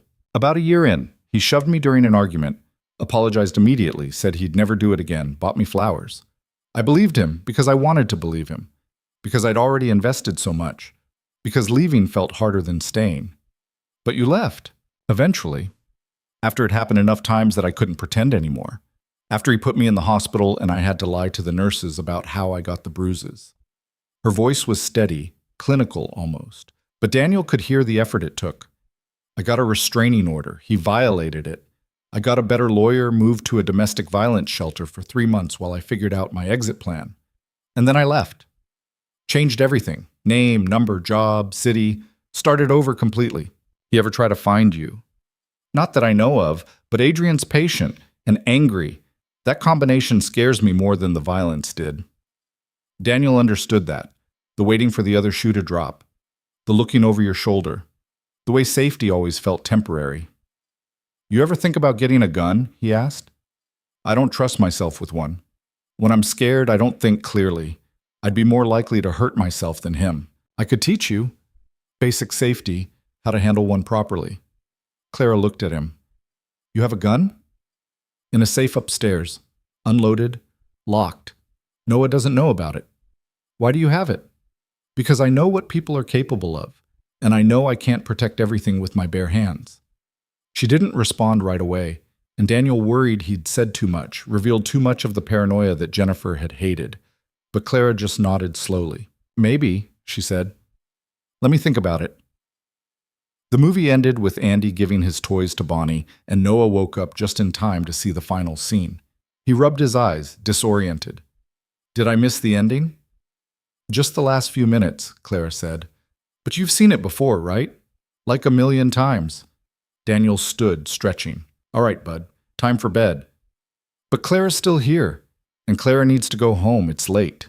Noah hugged Clara goodnight, holding on longer than necessary, and she hugged him back with the easy affection that made Daniel's chest tight. Thank you for having me, she said. Best movie night I've had in years. You can come next Friday too, Noah said. We're watching The Lion King. Noah, Daniel started, but Clara was already smiling. I'd love to. After she left, Daniel got Noah ready for bed, listening to him chatter about how Clara laughed at all the funny parts and how she knew all the words to You've Got a Friend in Me. I really like her, Noah said, climbing into bed. I know you do. Do you like her? Daniel pulled the blanket up to Noah's chin. Yeah, bud, I like her. Good, because I think she likes you too. Go to sleep. She does, though, I can tell. Good night, Noah. Night, Daddy? Daniel turned off the light and stood in the doorway for a moment, watching his son's silhouette in the dark. Then he went downstairs, cleaned up the popcorn and candy wrappers, and stood at the kitchen sink looking across the street at Clara's house. Her living room light was still on. He could see her moving around, probably cleaning up her own evening. His phone buzzed. A text from her. Thanks for tonight. Noah's a special kid. You're doing a great job with him. He stared at the message for a long moment before typing back. Thanks for coming. Same time next week? It's a date. Then, immediately after, not a date, just a, movie night. Despite everything, Daniel smiled. I know what you meant. Okay, good. Good night. Good night. He set the phone down and went to bed, and for the second time that week, he slept without nightmares. The next week fell into a rhythm that felt almost normal. Work during the day, picking up Noah after school, dinner, homework, bedtime routine. Clara would wave from her porch in the evenings. Sometimes they'd talk for a few minutes. Sometimes Noah would go over to play with marmalade. Sometimes she'd bring over leftovers she'd accidentally made too much of. It was easy. Too easy. Which made Daniel nervous because easy things had a way of falling apart. On Thursday, he took Jim up on the Veterans Center meeting. The Methodist church basement smelled like burnt coffee and old carpet, and there were maybe 10 guys there, ranging from their 30s to their 70s. Jim introduced him around. Names Daniel immediately forgot except for Marcus, different Marcus, thankfully, who'd been Marines in Iraq, and Pete, who'd been Navy during Desert Storm. They talked about nothing important for the first hour. Sports, weather, someone's truck that kept breaking down. Then, slowly, the conversation shifted. Marcus mentioned having a rough week, nightmares coming back. Pete talked about his daughter's wedding and how he'd had a panic attack during the ceremony because the church bells reminded him of air raid sirens. Daniel mostly listened. When Jim asked if he wanted to share, he shook his head. That's fine, Jim said. Doors open. No pressure. But at the end of the meeting, Marcus caught up with him in the parking lot. First time's always weird, Marcus said. Feels like group therapy or some shit. Yeah. But it helps. Having people who get it, who don't look at you like you're broken when you say you checked the locks 5 times. Daniel laughed despite himself. I checked them 6 times. See? No judgment here. Marcus pulled out his phone. Give me your number. We've got a group text. Mostly just memes and trash talk, but sometimes someone needs to talk at 2 a.m. Good to have. Daniel hesitated, then shared his number. Marcus sent him a gif of a cat falling off a table, and Daniel's phone immediately started buzzing with responses from the group. Welcome to the circus, Marcus said, clapping him on the shoulder. See you next week. Driving home, Daniel felt something he hadn't felt in a while. Not quite belonging, but adjacent to it. Like maybe there was a place for him here after all. Friday's movie night was even better than the first. Clara brought homemade cookies this time, and Noah insisted on showing her every single drawing he'd made at school that week. They watched The Lion King. And when Mufasa died, Noah cried into Clara's shoulder while Daniel pretended he wasn't also getting choked up. After Noah went to bed, Clara lingered. They sat on the porch with beers Daniel had bought specifically because she'd mentioned liking IP as, watching the empty street. Can I ask you something? Clara said after a while. Seems to be a pattern with us. She smiled. Jennifer, do you still love her? The question should have felt invasive, but coming from Clara, it just felt honest. No, Daniel said. I don't think I do. Maybe I never did, not really.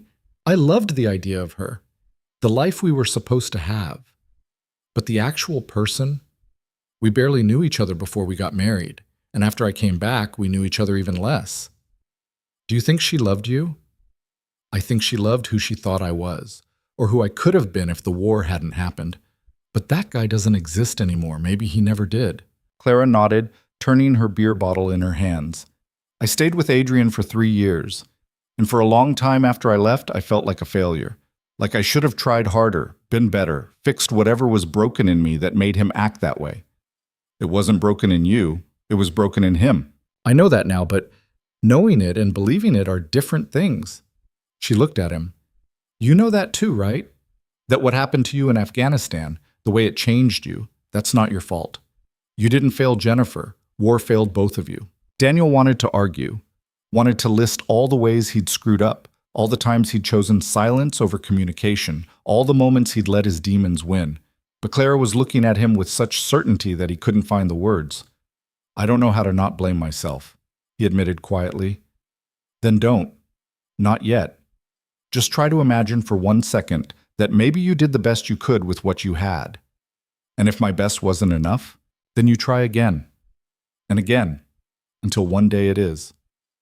They sat in silence after that, and Daniel thought about second chances, about how he'd come to Willow Creek looking for one without really believing he deserved it, about how Clara seemed determined to make him believe otherwise. Thank you, he said finally. For what? For not giving up on me before I've even started. Clara smiled, soft and sad and hopeful all at once. Someone told me once that we're all just works in progress. Some of us just have more progress to work on. She left shortly after, and Daniel watched her cross the street, watched her lights come on one by one in her house, and felt something shift in his chest. Not love. Not yet. He wasn't ready for that. But maybe the beginnings of trust. Maybe the first signs that his walls were developing cracks. Saturday morning, Jennifer came to pick up Noah. She pulled up in a rental car looking polished and put together in a way that used to make Daniel feel inadequate. Now it just made him tired. Hey, she said, getting out.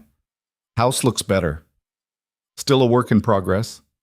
Story of your life. She said it without malice, almost fondly, and Daniel didn't know how to respond. Noah came barreling out, backpack bouncing, and hugged his mother with the uncomplicated joy of a kid who didn't understand why his parents couldn't just live in the same house. Ready for our adventure? Jennifer asked. We're going to the beach, Noah announced. I know, Daddy told me. Jennifer had rented a house in Ocean City for the week. Marcus would be there too, which Daniel was trying not to think about. The guy was good to Noah. Daniel had confirmed that through careful questioning, and that's what mattered. I'll have him back next Sunday, Jennifer said, loading Noah's bag in the trunk. Call anytime you want. FaceTime before bed? Yeah, that'd be good. She hesitated, then said, You look better, healthier. Whatever you're doing here, it's working. Thanks. I mean it, Daniel. I'm glad you're figuring things out. Noah hugged Daniel goodbye, making him promise to take care of Sergeant Whiskers, and then they were gone. The house felt immediately too quiet, too empty. Daniel stood in the driveway for a long moment, then went inside and looked at the list of repairs he'd been avoiding. The roof leak, the bathroom tile, the kitchen cabinets that hung crooked. He was pulling out tools when his phone rang. Clara. Hey, he answered. I saw Jennifer leave. You okay? Yeah, fine. Just weird having the house to myself. Want company? I'm refinishing a bookshelf and could use a second opinion on the stain color. It was a transparent excuse, and they both knew it. Daniel found himself agreeing anyway. He spent the afternoon at Clara's house, giving input on wood stain he knew nothing about while she told him about her week. A client who'd had a breakthrough. Her mother calling from Boston to complain about the heat. The book club meeting, where everyone had gotten into an argument about whether the ending of their current read was hopeful or tragic. What do you think? She asked, showing him 2 pieces of wood stained different shades. They look the same to me. Daniel, they're completely different. If you say so. She threw a rag at him, and he caught it reflexively, and suddenly they were both laughing in a way that felt natural and unforced. Help me move this outside to dry? She asked. They carried the bookshelf to her back porch, and Daniel stayed to help her clean up. As they worked, Clara's phone rang. She glanced at it, and her entire body went rigid. What? Daniel asked immediately. It's nothing, but her voice was shaking. Clara. She showed him the screen. Unknown number. She let it go to voicemail, but her hands were trembling when she set the phone down. It's probably just spam, she said, not sounding convinced. But you don't think it is? I don't know. I get paranoid sometimes. Think every unknown number is him. Has he called before? Not in 2 years, but he used to. Different numbers, blocked calls. Just to remind me he could reach me whenever he wanted. Daniel felt his jaw tighten. You want me to check the voicemail? She nodded, handing him the phone with shaking hands. He played the message on speaker. Heavy breathing, then a click. Nothing else. Could be a pocket dial, Daniel said, even though his instincts were screaming otherwise. Could be. Clara wrapped her arms around herself. I'm being ridiculous. It's been 2 years. He's probably moved on. Hey. Daniel stepped closer. You're not being ridiculous. And even if you were, you're allowed to be scared. I don't want to be scared anymore. I'm so tired of being scared. Without thinking, Daniel pulled her into a hug. She stiffened for just a second, then melted against him, her face pressed against his shoulder. He could feel her heart racing, could feel the way her breath hitched. You're safe, he said quietly. I promise. You're safe. They stood like that for a long moment, and Daniel realized this was the first time he'd held someone who wasn't Noah in years. The first time physical closeness hadn't felt like a threat or an obligation, but something he actually wanted. Clara pulled back eventually, wiping her eyes. Sorry, that was... Don't apologize. I just freaked out. Over nothing, probably. Do you have caller ID blocked on your phone? What? Caller ID. If you block it, he can't know if you answer. Makes it harder for him to confirm it's your number. I didn't know you could do that. I'll help you set it up. And if you get any more calls like that, tell me, okay?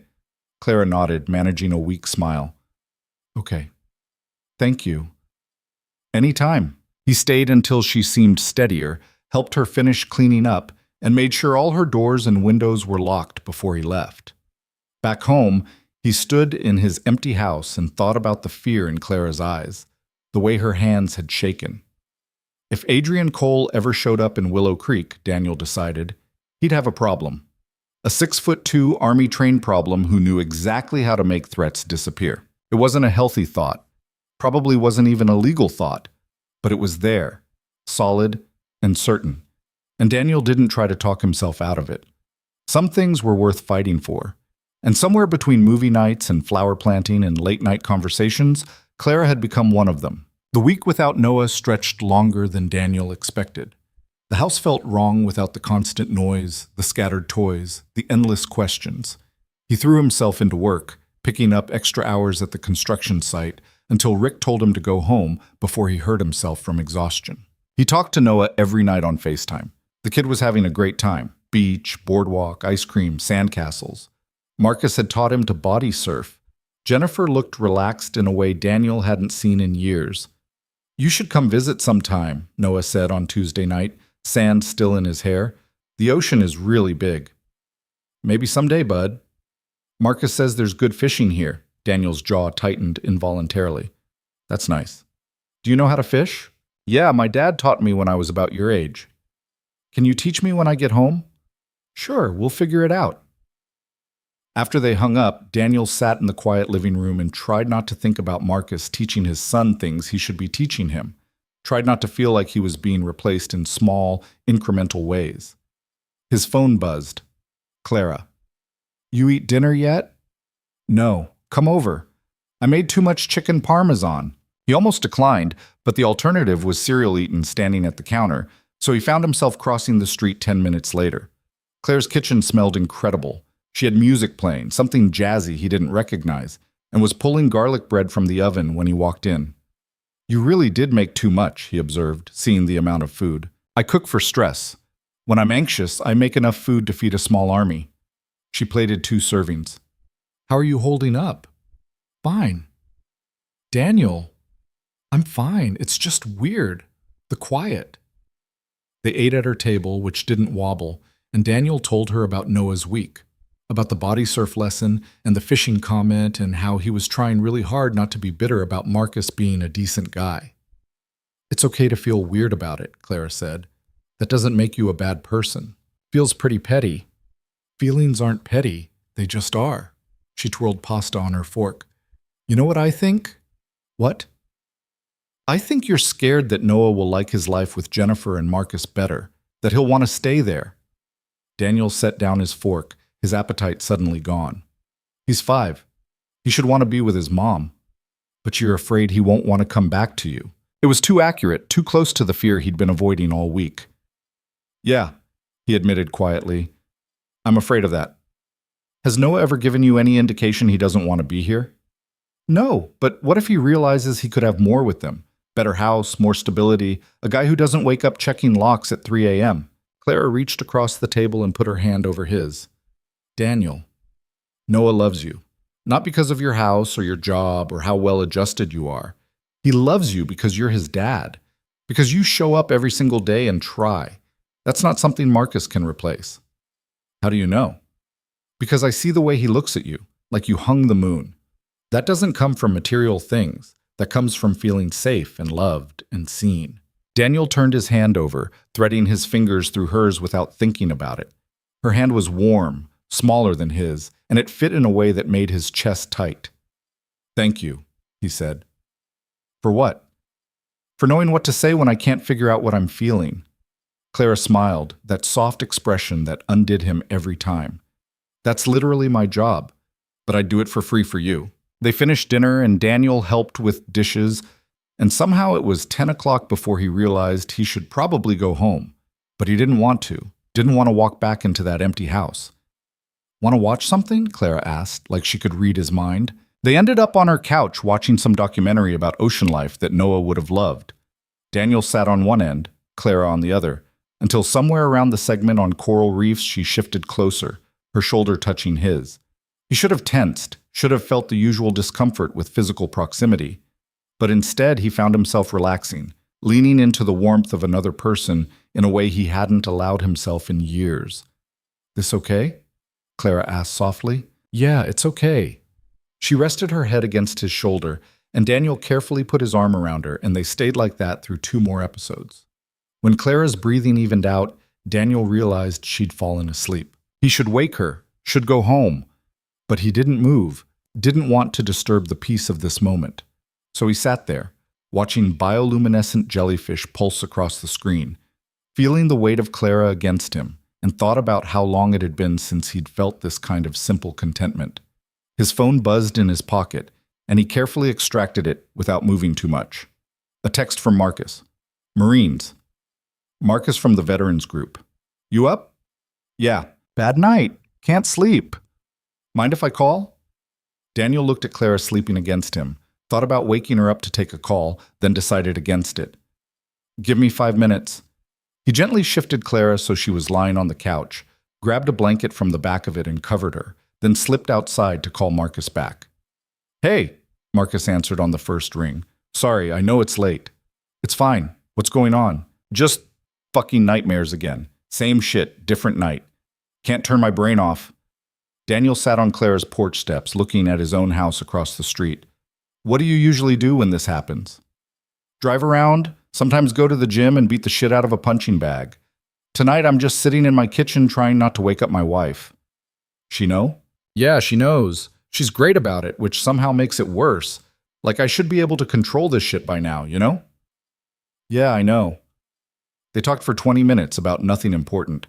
Marcus's daughter was starting college in the fall. His truck needed new brakes.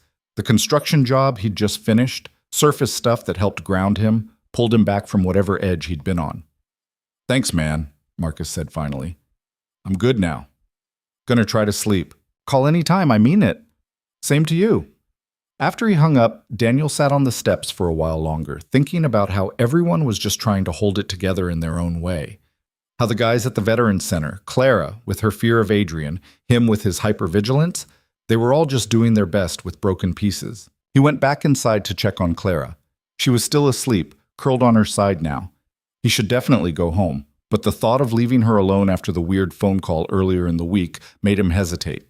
He compromised by checking all her locks, making sure the windows were secure, then writing a note on her kitchen notepad. Didn't want to wake you. Locked everything up. Text me when you see this so I know you're okay. D. Walking back across the street, Daniel felt the familiar anxiety start to creep in. The empty house, the quiet, all the space for his thoughts to get loud, but his phone buzzed before he made it to his door. Clara. Awake now. Did you just check all my locks? Maybe. That's very sweet and slightly paranoid. I prefer thorough, since thank you. For staying, for the blanket, for everything, anytime. Movie night Friday still happening even though Noah's not here? Daniel smiled at his phone in the dark. Yeah, still happening. Good. I'll bring wine this time. Deal. He went inside, locked his own doors, and went to bed feeling less alone than he had all week. Thursday's veterans meeting was smaller than usual. Just Jim, Pete, Marcus, and two guys Daniel hadn't met before. They talked about the usual stuff. Then Jim surprised everyone by saying, I want to try something different tonight. Everyone share one good thing that happened this week. No war stories, no bullshit. Just one genuinely good thing. There was a long silence. Finally, Pete said, My granddaughter drew me a picture, said it was me and her at the zoo. I've never been to the zoo with her, but apparently we're going now. Marcus went next. I slept through the night Tuesday, first time in 2 months. The other guys shared, small things mostly, a job well done, a meal cooked right, a conversation with a spouse that didn't end in an argument. When it was Daniel's turn, he said, I think I'm making friends, real ones, for the first time since I got out. Jim nodded approvingly. That's good, Harper. That's real good. After the meeting, Jim pulled him aside. The woman across the street, Clara. You two a thing? No, I mean, we're friends. But you want it to be more. It wasn't a question. Daniel didn't bother denying it. I don't know if I'm ready for more. Nobody's ever ready. You just decide if it's worth the risk. Jim clapped him on the shoulder. She's good people. And you seem lighter when you talk about her. Don't overthink it. Easier said than done, but Daniel appreciated the advice. Friday came with a text from Jennifer that Noah was having such a good time they were extending the trip by 2 days. Daniel tried not to feel hurt, tried to be happy his son was happy, but it stung anyway. Clara must have sensed something was off, because when she came over that evening, she brought not just wine, but also Chinese takeout and chocolate cake. Comfort food night, she announced, setting everything on the counter. I figured you could use it. That obvious? You get this look, like you're bracing for impact. They ate on the couch, watching some action movie neither of them paid much attention to. Clara had 2 glasses of wine and got chattier, telling stories about her most ridiculous therapy clients without naming names. I had a guy once who was convinced his neighbor was stealing his thoughts through the shared wall, she said. Wanted me to write a letter to his landlord confirming it was a legitimate concern. What did you do? Helped him realize maybe the neighbor wasn't psychic, and he might benefit from anxiety medication. She poured herself a 3rd glass. What about you? Weirdest thing you saw in Afghanistan? You don't want to hear about that? I do, actually, if you want to tell me. Daniel was quiet for a moment, weighing whether to go there. Then, maybe because of the wine or the comfortable silence or the fact that Clara had never once looked at him like he was broken, He started talking. He told her about the time they'd found a goat wearing a suicide vest and had to call in the bomb squad, about the interpreter who'd taught him curse words in Pashto, about the medic who'd saved 3 guys during a firefight while humming country music the entire time. Not the dark stuff, not the things that woke him up at night, but the weird human moments that reminded him war was still lived by people trying to make sense of impossible situations. Clara listened without interrupting, and when he finished, she said, "Thank you for sharing that with me."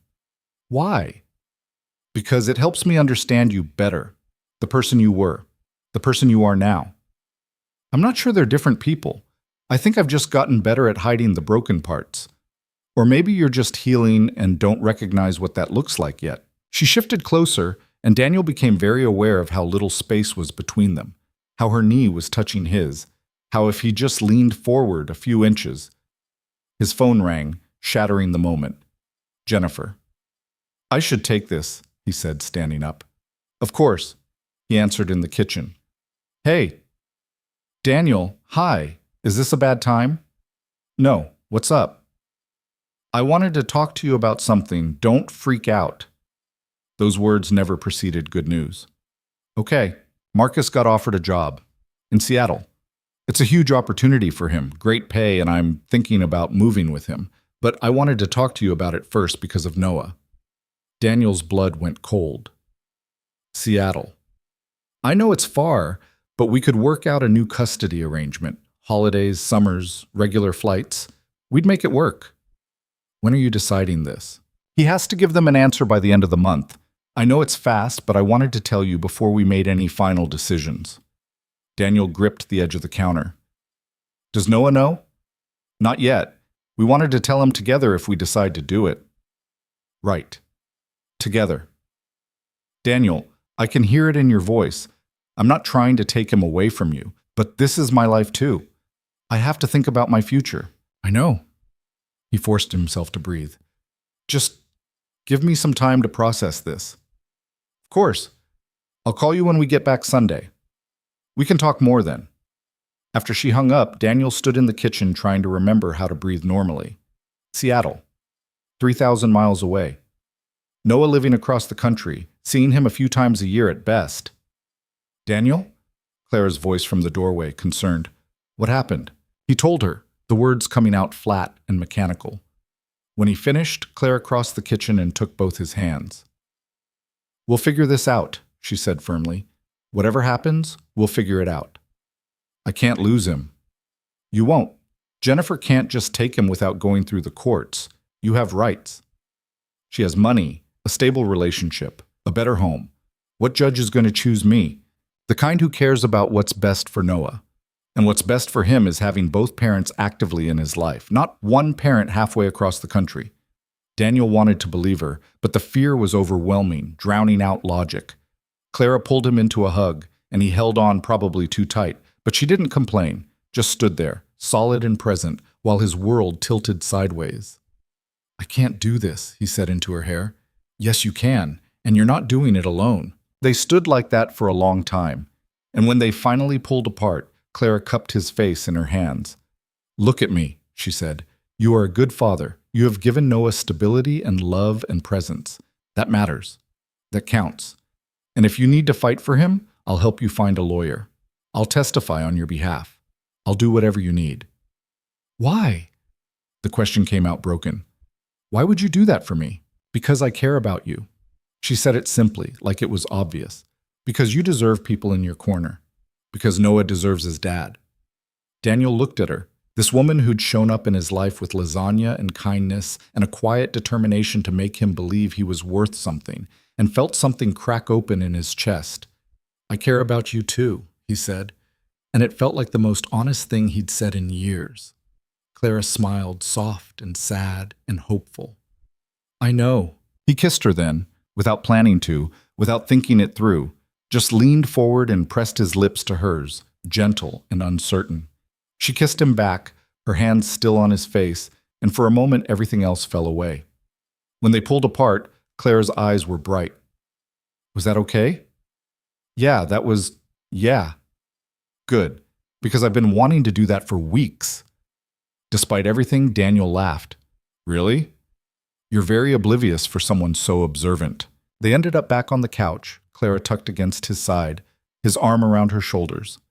They didn't talk about Jennifer or Seattle or what any of this meant. Just sat in comfortable silence, watching the movie neither of them cared about, existing in the same space. Around midnight, Clara yawned. I should probably go home. You're literally 15 feet from your front door. Still counts as going home. She stood, stretching. Are you going to be okay tonight? Yeah, I'll be fine. She didn't look convinced, but didn't push. At the door, she kissed him again, quick and sweet. Call me if you need to talk. I don't care what time. Okay? I mean it, Daniel. I know, thank you. After she left, Daniel locked up and went upstairs to Noah's room. He stood in the doorway looking at the empty bed, the toys scattered around, the drawings taped to the walls. All evidence of a life his son had started building here. He couldn't lose this. Couldn't let Jennifer take Noah across the country. But he also couldn't control what she decided to do with her life. His phone buzzed. A text from the veterans group chat. Marcus had sent a meme about insomnia. Pete had responded with a picture of his dog. Jim had sent a thumbs up. Daniel sent back a simple, thanks guys, and within seconds received a flood of responses. Anytime, brother. What you need? 3 a.m. crew checking in. These men who barely knew him but understood in ways others couldn't. Clara across the street, probably still awake, ready to talk if he needed her. Noah coming home in 2 days, oblivious to the storm brewing. For the first time since moving to Willow Creek, Daniel felt like he had something worth fighting for. Not just Noah, though that was the biggest part, but this life he was building, this community he was becoming part of, this version of himself that Clara seemed to see even when he couldn't. He went to bed determined. If Jennifer wanted to move to Seattle, fine. But she wasn't taking his son without a fight. Sunday afternoon, Jennifer's rental car pulled up, and Noah exploded out of it with the energy of a kid who'd spent a week at the beach. Daddy! He crashed into Daniel's legs. We saw dolphins, real ones, and I found a sand dollar and Marcus showed me how to tell if it's alive and we went on a boat and I only got a little bit seasick. Daniel crouched down, hugging his son properly. Sounds like you had a great time. The best time. Can we go to the ocean sometime? Maybe. We'll see. Jennifer got out of the car more slowly, looking tired but content. Marcus was with her, the first time Daniel had seen him in person.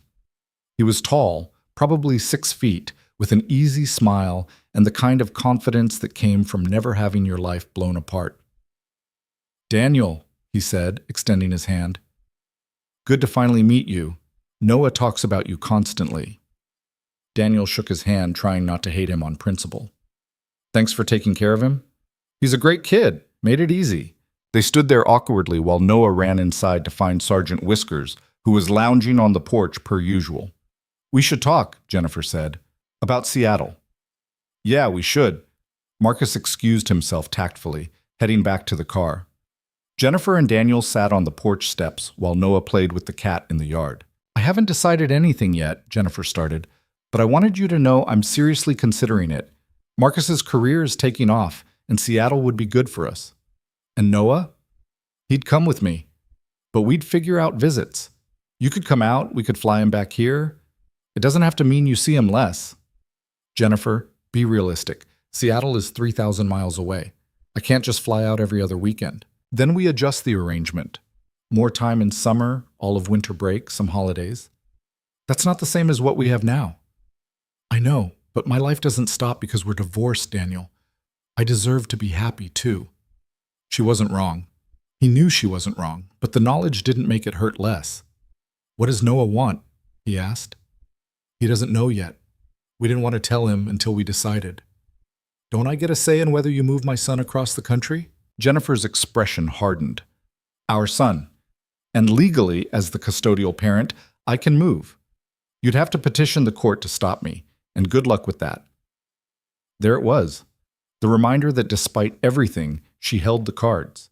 She had primary custody, she had stability, she had Marcus with his good job and his easy confidence.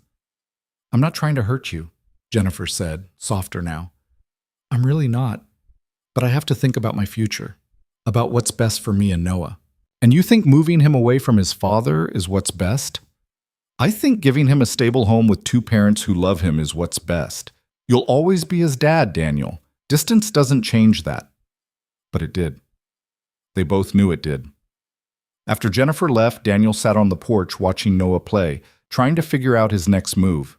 He needed a lawyer, needed to understand his rights, needed to... Daddy, look! Noah held up Marmalade, who looked supremely unimpressed at being carried. He missed me. I bet he did. Put him down before he scratches you. Noah set the cat down carefully, then ran over and climbed into Daniel's lap, despite being really too big for it. I'm glad to be home. Yeah? You had fun at the beach, though. The best fun. But I missed you and Clara and my room, and Sergeant Whiskers and my school and Tyler and everything. Daniel held his son close, breathing in the smell of sunscreen and salt water that still clung to him. I missed you too, bud. Can Clara come over for dinner? I want to tell her about the dolphins. Sure, I'll ask her. He texted Clara, who responded immediately that she'd love to come. An hour later, she was sitting at their wobbly table listening to Noah's exhaustive recap of his week, while Daniel made grilled cheese and tomato soup. And the sand dollar was this big, Noah demonstrated with his hands, exaggerating. And it was white, not the brown kind, which means it's been dead for a long time, which is sad but also cool because that means it's special. Clara listened to every word like it was the most fascinating thing she'd ever heard, asking questions, exclaiming at the right parts. Daniel watched them from the kitchen, this kid he'd do anything for, and this woman who'd somehow become essential in the span of a few weeks. After dinner, Noah crashed hard, exhausted from travel and talking. Daniel carried him upstairs and tucked him in, and when he came back down, Clara was washing dishes. You don't have to do that, he said. I know, but I wanted to. She rinsed a plate. How did it go with Jennifer? He told her everything. The conversation, the reminder of her legal rights, the underlying threat that she could take Noah, and there wasn't much Daniel could do about it. Tomorrow I'm calling lawyers, he said. See what my options are. Do you want me to come with you? Moral support? You do that? Daniel, we've been over this. Yes, I do that. He crossed to where she stood at the sink and wrapped his arms around her from behind, resting his chin on her shoulder. She leaned back against him. Thank you, he said quietly. For everything, for being here, for caring about him, about us. Clara turned in his arms, facing him. I'm not going anywhere. You get that, right? Whatever happens with Jennifer, whatever you need to do, I'm here. Why? I'm a mess. I've got more baggage than a 747. I can barely keep my own life together. Because mess and all, you're good. You're real. You show up even when it's hard. And because somewhere between lasagna and movie nights, I fell for you. She said it simply, no drama. So yeah, I'm here. Deal with it. Daniel kissed her, deeper this time, with all the fear and hope and gratitude he couldn't put into words. She kissed him back just as fiercely, her hands fisted in his shirt, and for a few minutes the world narrowed to just this, just them, just now. When they finally broke apart, both breathing hard, Clara said, We should probably talk about what this means. It means I care about you. It means I want you in my life. It means I'm scared as hell of screwing this up. That's a good start, she smiled. I'm scared too, but I think we're worth the risk. Even with all my shit? Especially with all your shit, because you're dealing with it instead of running from it. That takes guts. They ended up on the couch again, Clara's head on his chest, his hand in her hair. The TV was on, but neither of them was watching it. If she takes him to Seattle, Daniel said quietly, I'll follow. I'll move there, find work, be close enough to see him regularly. You'd leave Willow Creek? I'd leave anywhere if it meant being in my son's life. Clara was quiet for a moment. Then I guess I'd have to think about Seattle, too. Daniel shifted to look at her. Clara, I'm not saying I'd definitely move, but I'd think about it. Because this, she gestured between them, matters to me. You matter to me. We've known each other 6 weeks, and I've learned more about what I want in those 6 weeks than I did in 3 years with Adrian. Sometimes you just know.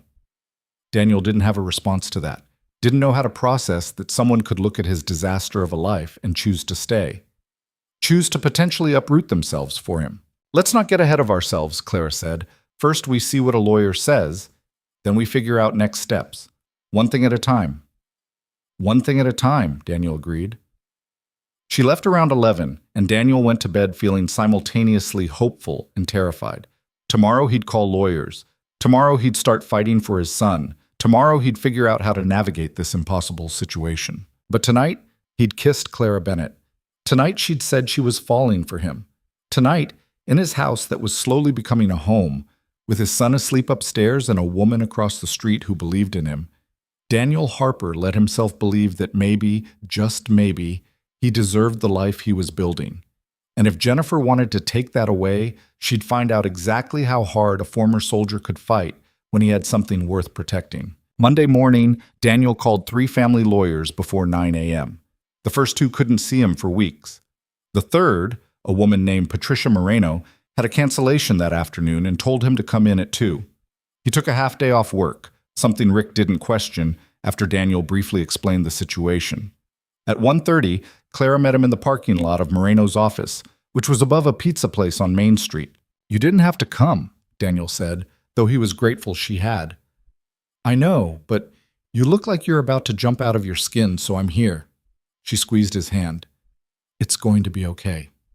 Patricia Moreno turned out to be a no-nonsense woman in her 50s, who'd clearly dealt with every kind of custody case imaginable. She listened to Daniel's situation without interrupting, taking notes, then leaned back in her chair. "Here's the reality," she said. "Jennifer has primary custody, which gives her the right to relocate. You can petition the court to modify the custody arrangement, but the burden of proof is on you to show that the move isn't in Noah's best interest." "How do I prove that?" "You show stability, consistent involvement in his life, strong ties to the community here, evidence that disrupting those ties would harm him." She tapped her pen on the notepad. "The court will consider Noah's relationship with you, his adjustment to school and friends here, the quality of life in both locations. They'll also consider Jennifer's reasons for moving and whether it's a genuine opportunity or just spite." "It's not spite. Her boyfriend got a job offer. That actually helps you. Courts don't love it when the custodial parent moves for a romantic relationship, especially a relatively new one. How long have they been together?" "About 1.5 years. Patricia made a note. "And you've been in Willow Creek how long?" 2 months. She looked up. "That's not a lot of stability to argue from." Daniel's stomach sank. "So I have no case." "No, I didn't say that. I said it's complicated. If you can show that in these 2 months you've created a stable environment for Noah, consistent housing, employment, community involvement, support system, that counts. Especially if you can demonstrate that Jennifer's move would significantly reduce your access to him." "It's 3,000 miles. Of course it would reduce my access." "Then we make that argument. We also propose an alternative custody arrangement that keeps Noah here with you as primary and Jennifer gets extended visits. Force her to choose between the move and her son." "She'll choose the move." "Maybe, maybe not. But it puts the decision in her hands and shows the court you're willing to step up." Patricia leaned forward. "Mr. Harper, I'm going to be honest with you. This isn't a slam dunk. You're a single father, veteran with PTSD, unstable employment history, relatively new to the area. A good attorney could paint you as the less stable option." Clara spoke up for the first time. "What if he had character witnesses? People who could testify to his involvement with Noah, his stability, his support system." "That would help. Teachers, neighbors, therapists, if he's seen one. Anyone who can speak to his parenting and Noah's well-being." "I'm a therapist," Clara said.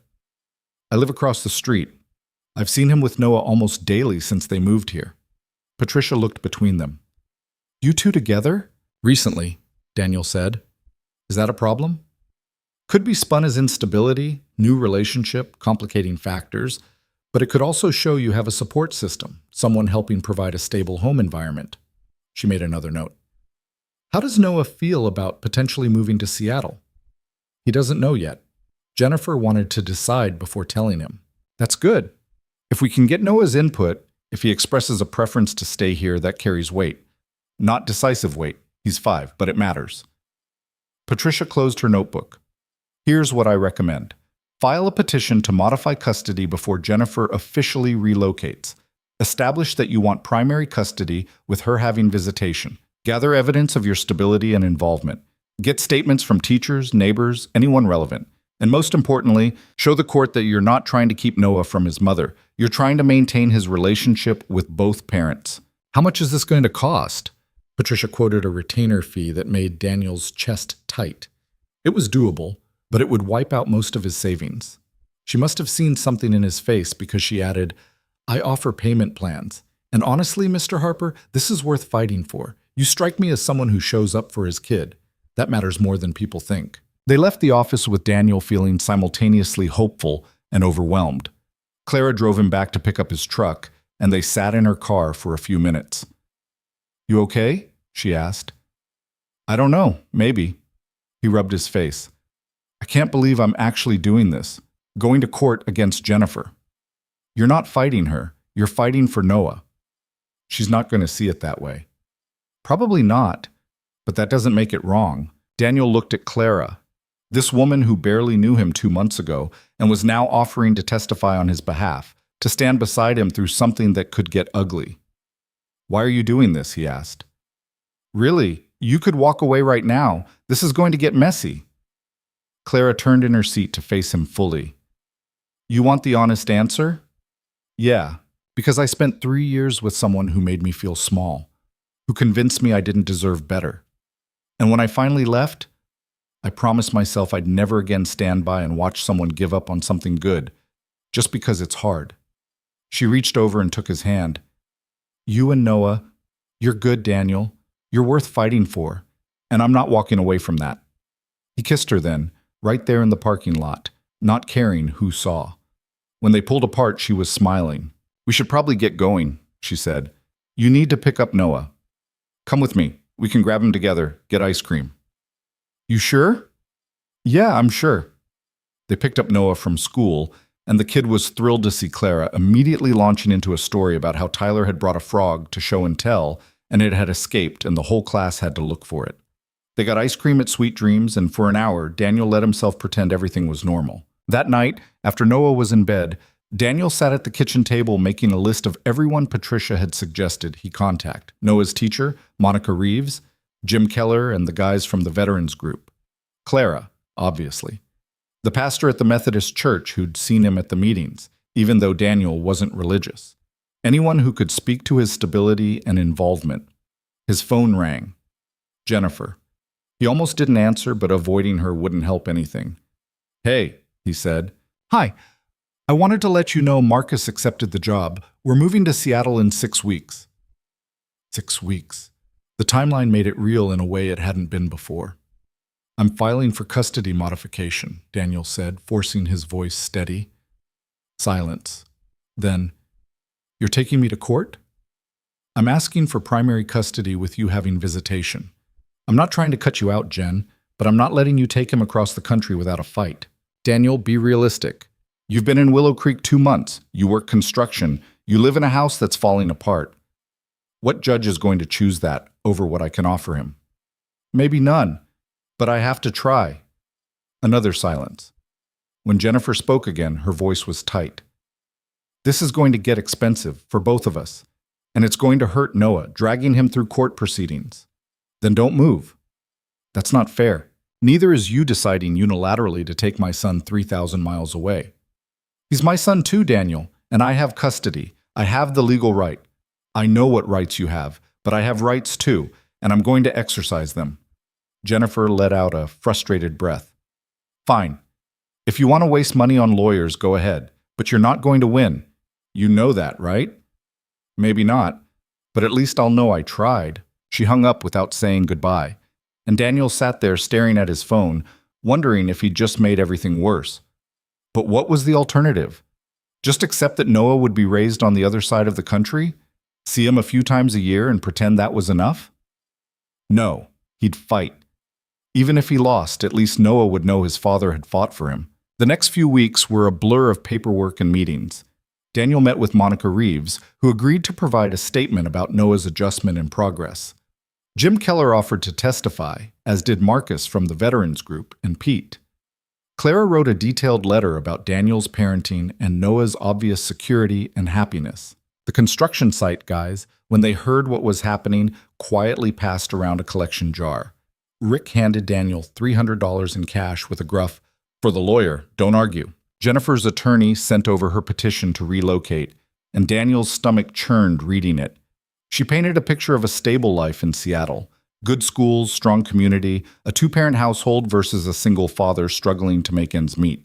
It wasn't entirely unfair, but it hurt seeing his life reduced to bullet points that made him sound incapable. Patricia filed their counterpetition and discovery requests. The court date was set for 5 weeks out. In the meantime, Jennifer and Daniel had to maintain the custody arrangement, which meant Noah spending alternating weeks with each of them, oblivious to the storm building around him. 3 weeks before the hearing, everything changed. Clara called Daniel at work, her voice shaking. "He found me." Daniel's blood went cold. "Adrian?" "He called.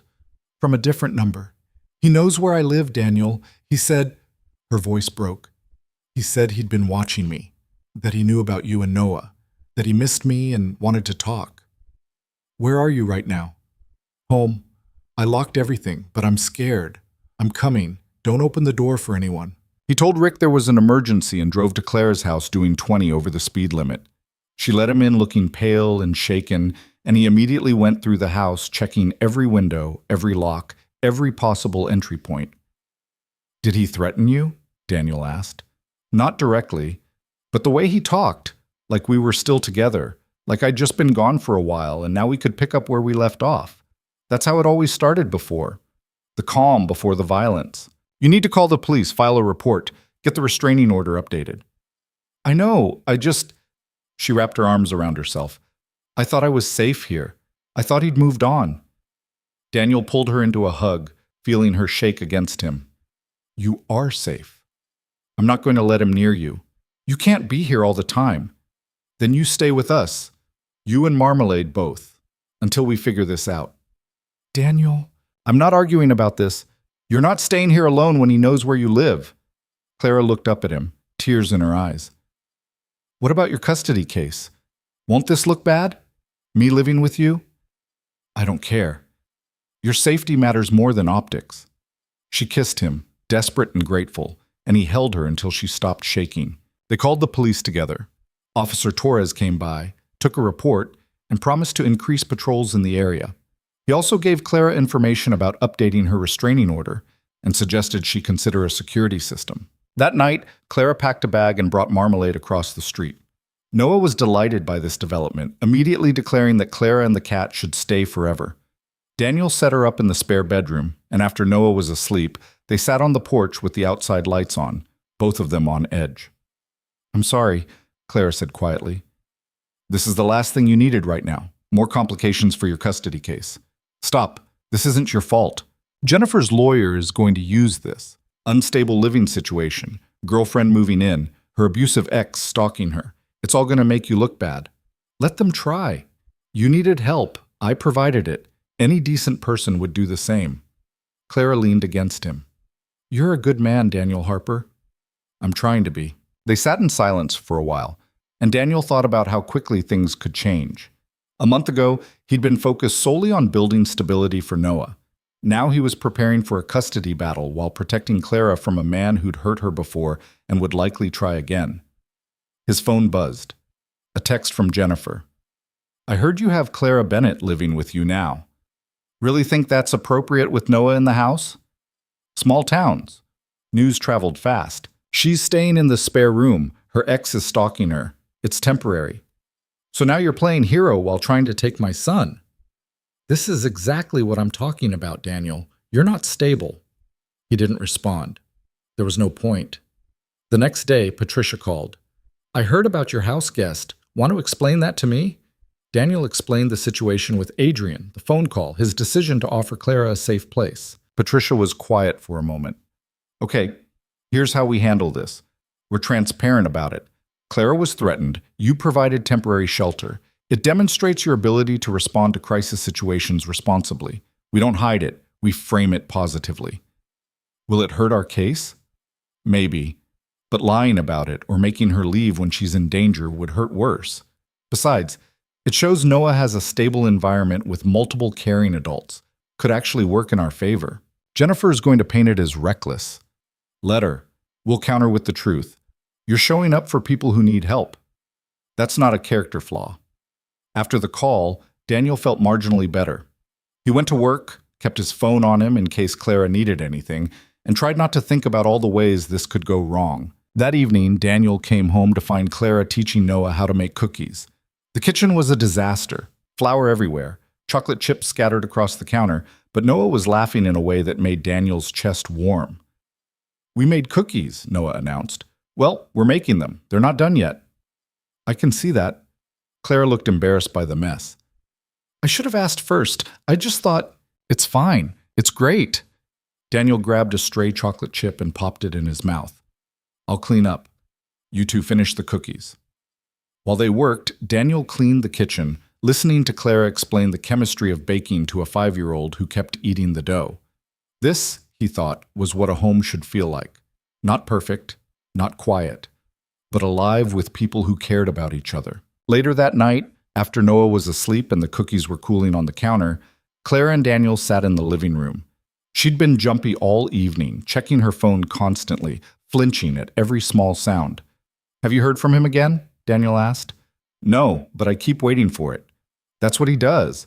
Calls once to let me know he's there, then silence while I panic. You could change your number.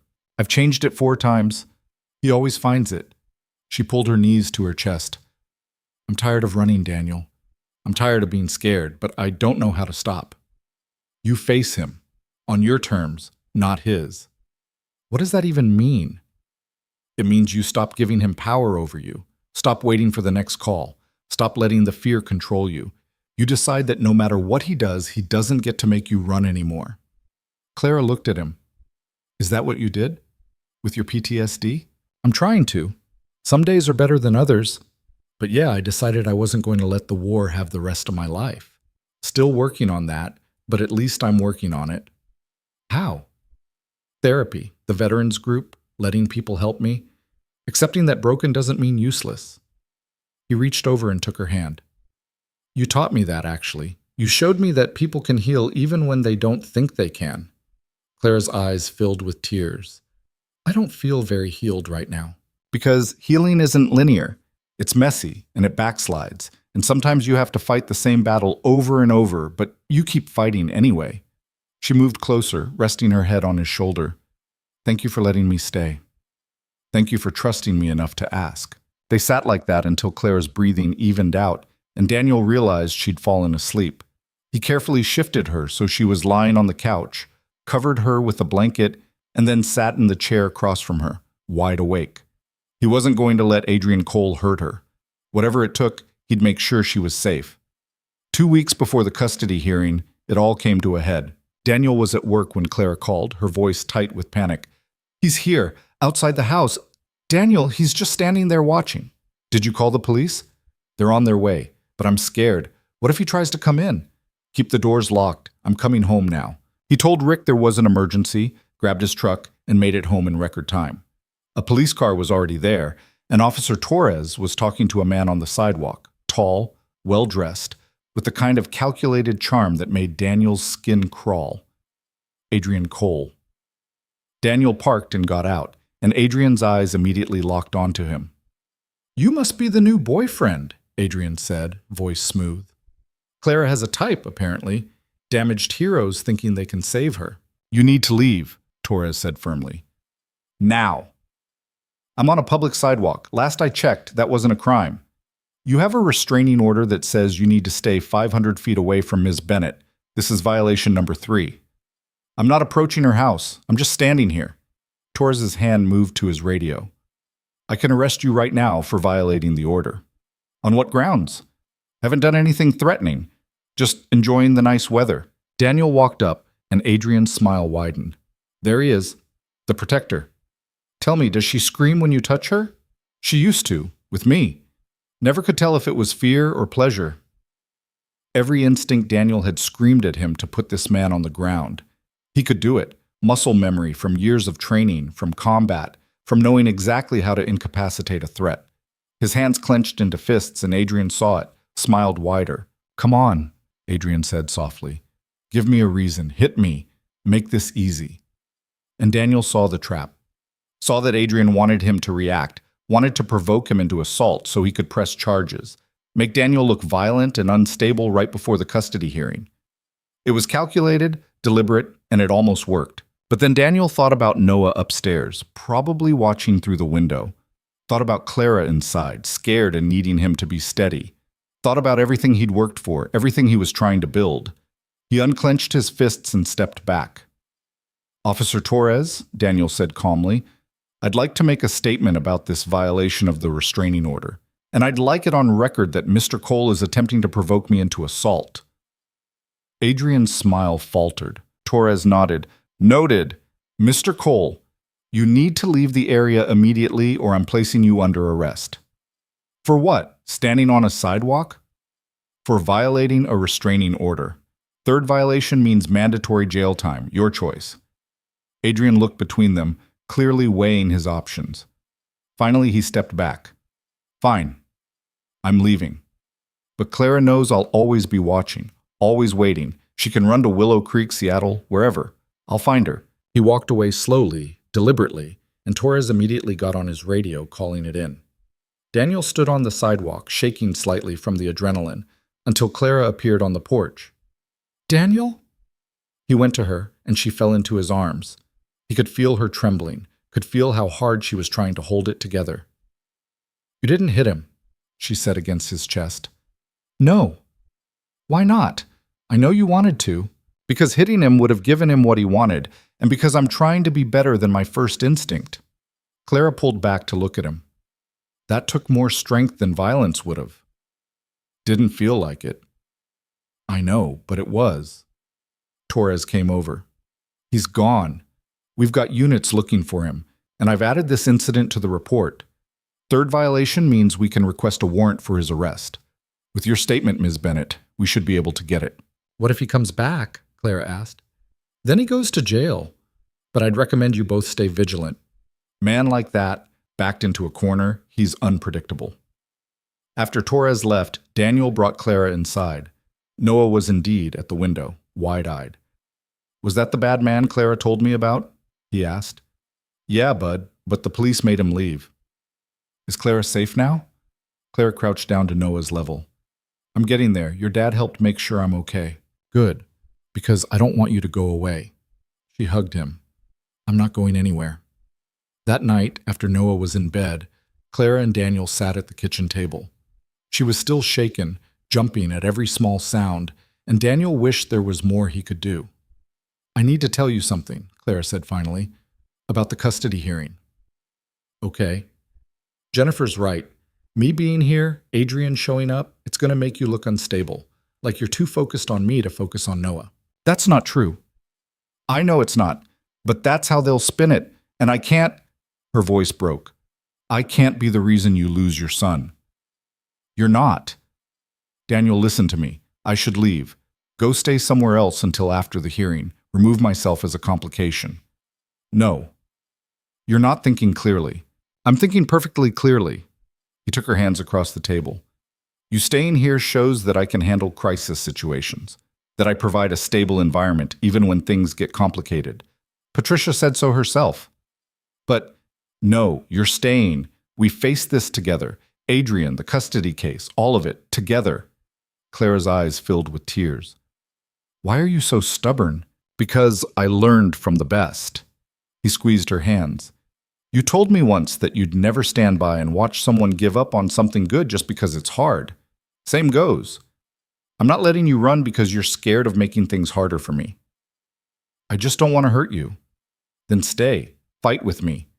Show Noah what it looks like when people face hard things together instead of running." She kissed him then, hard and desperate, and he kissed her back with everything he couldn't say.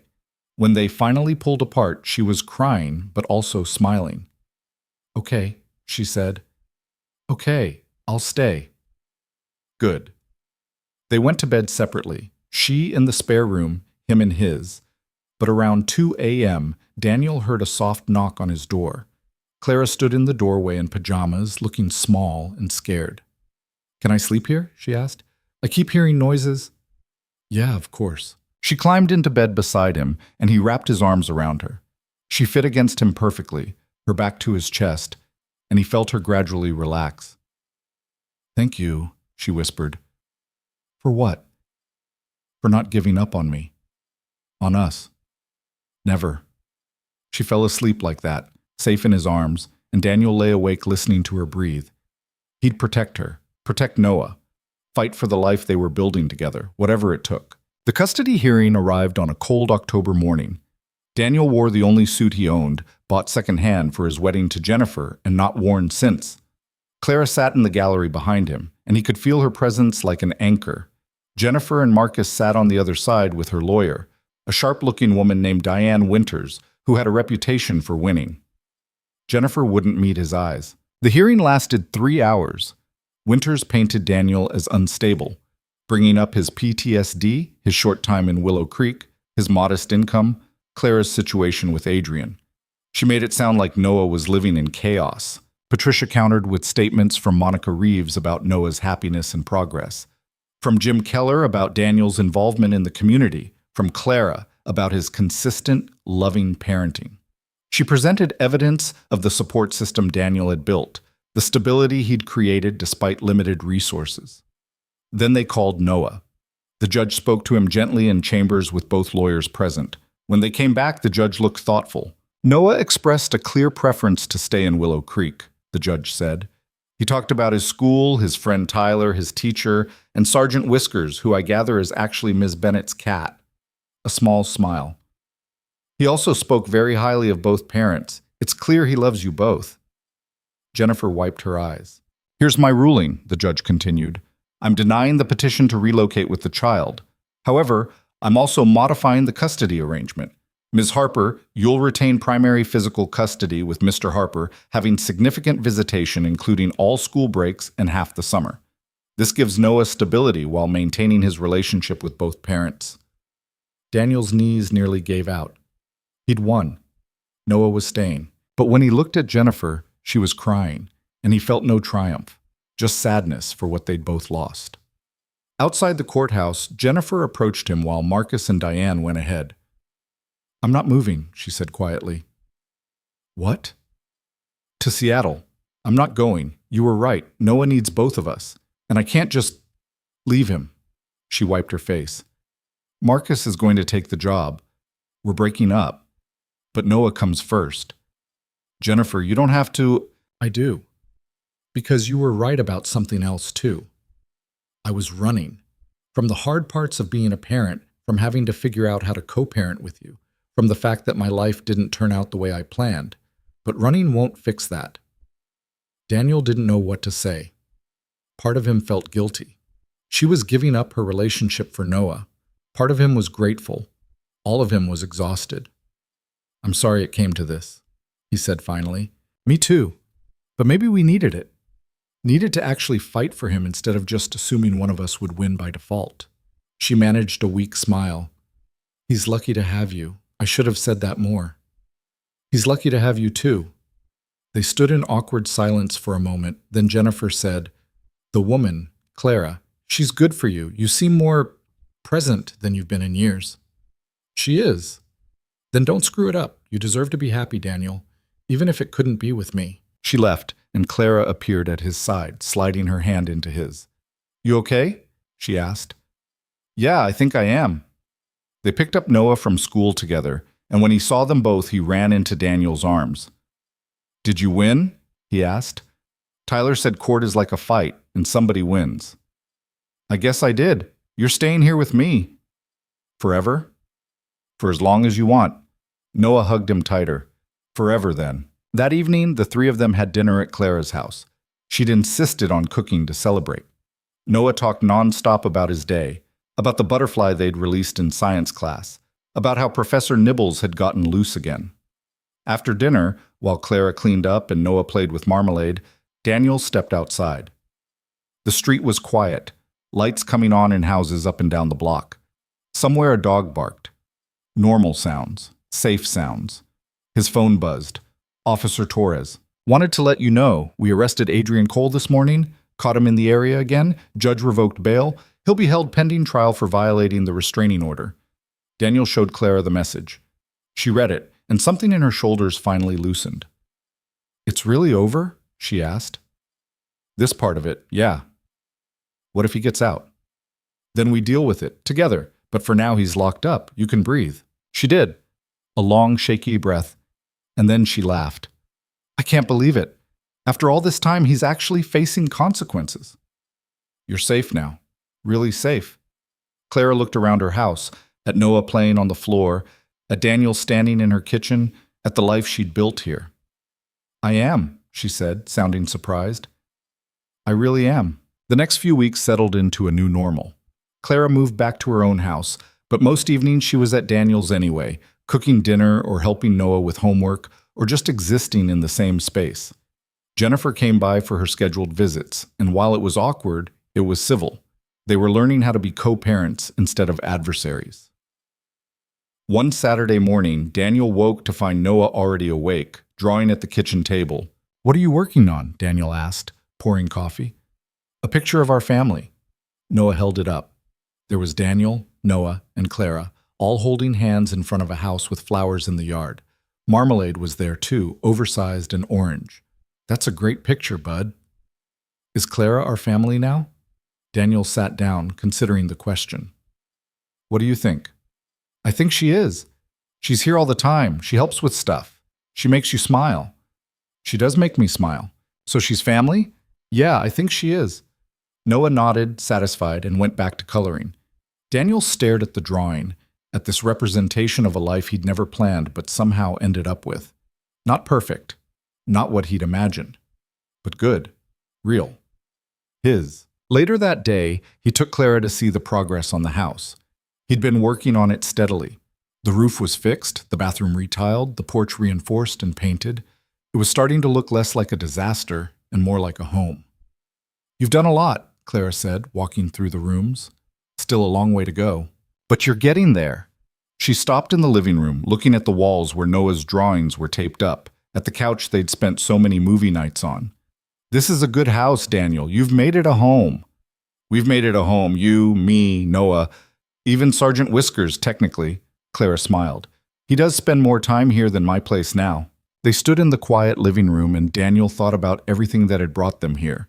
The fear and pain and struggle. The small moments of grace. The people who'd shown up when it mattered. I love you, he said, the words coming out easier than he expected.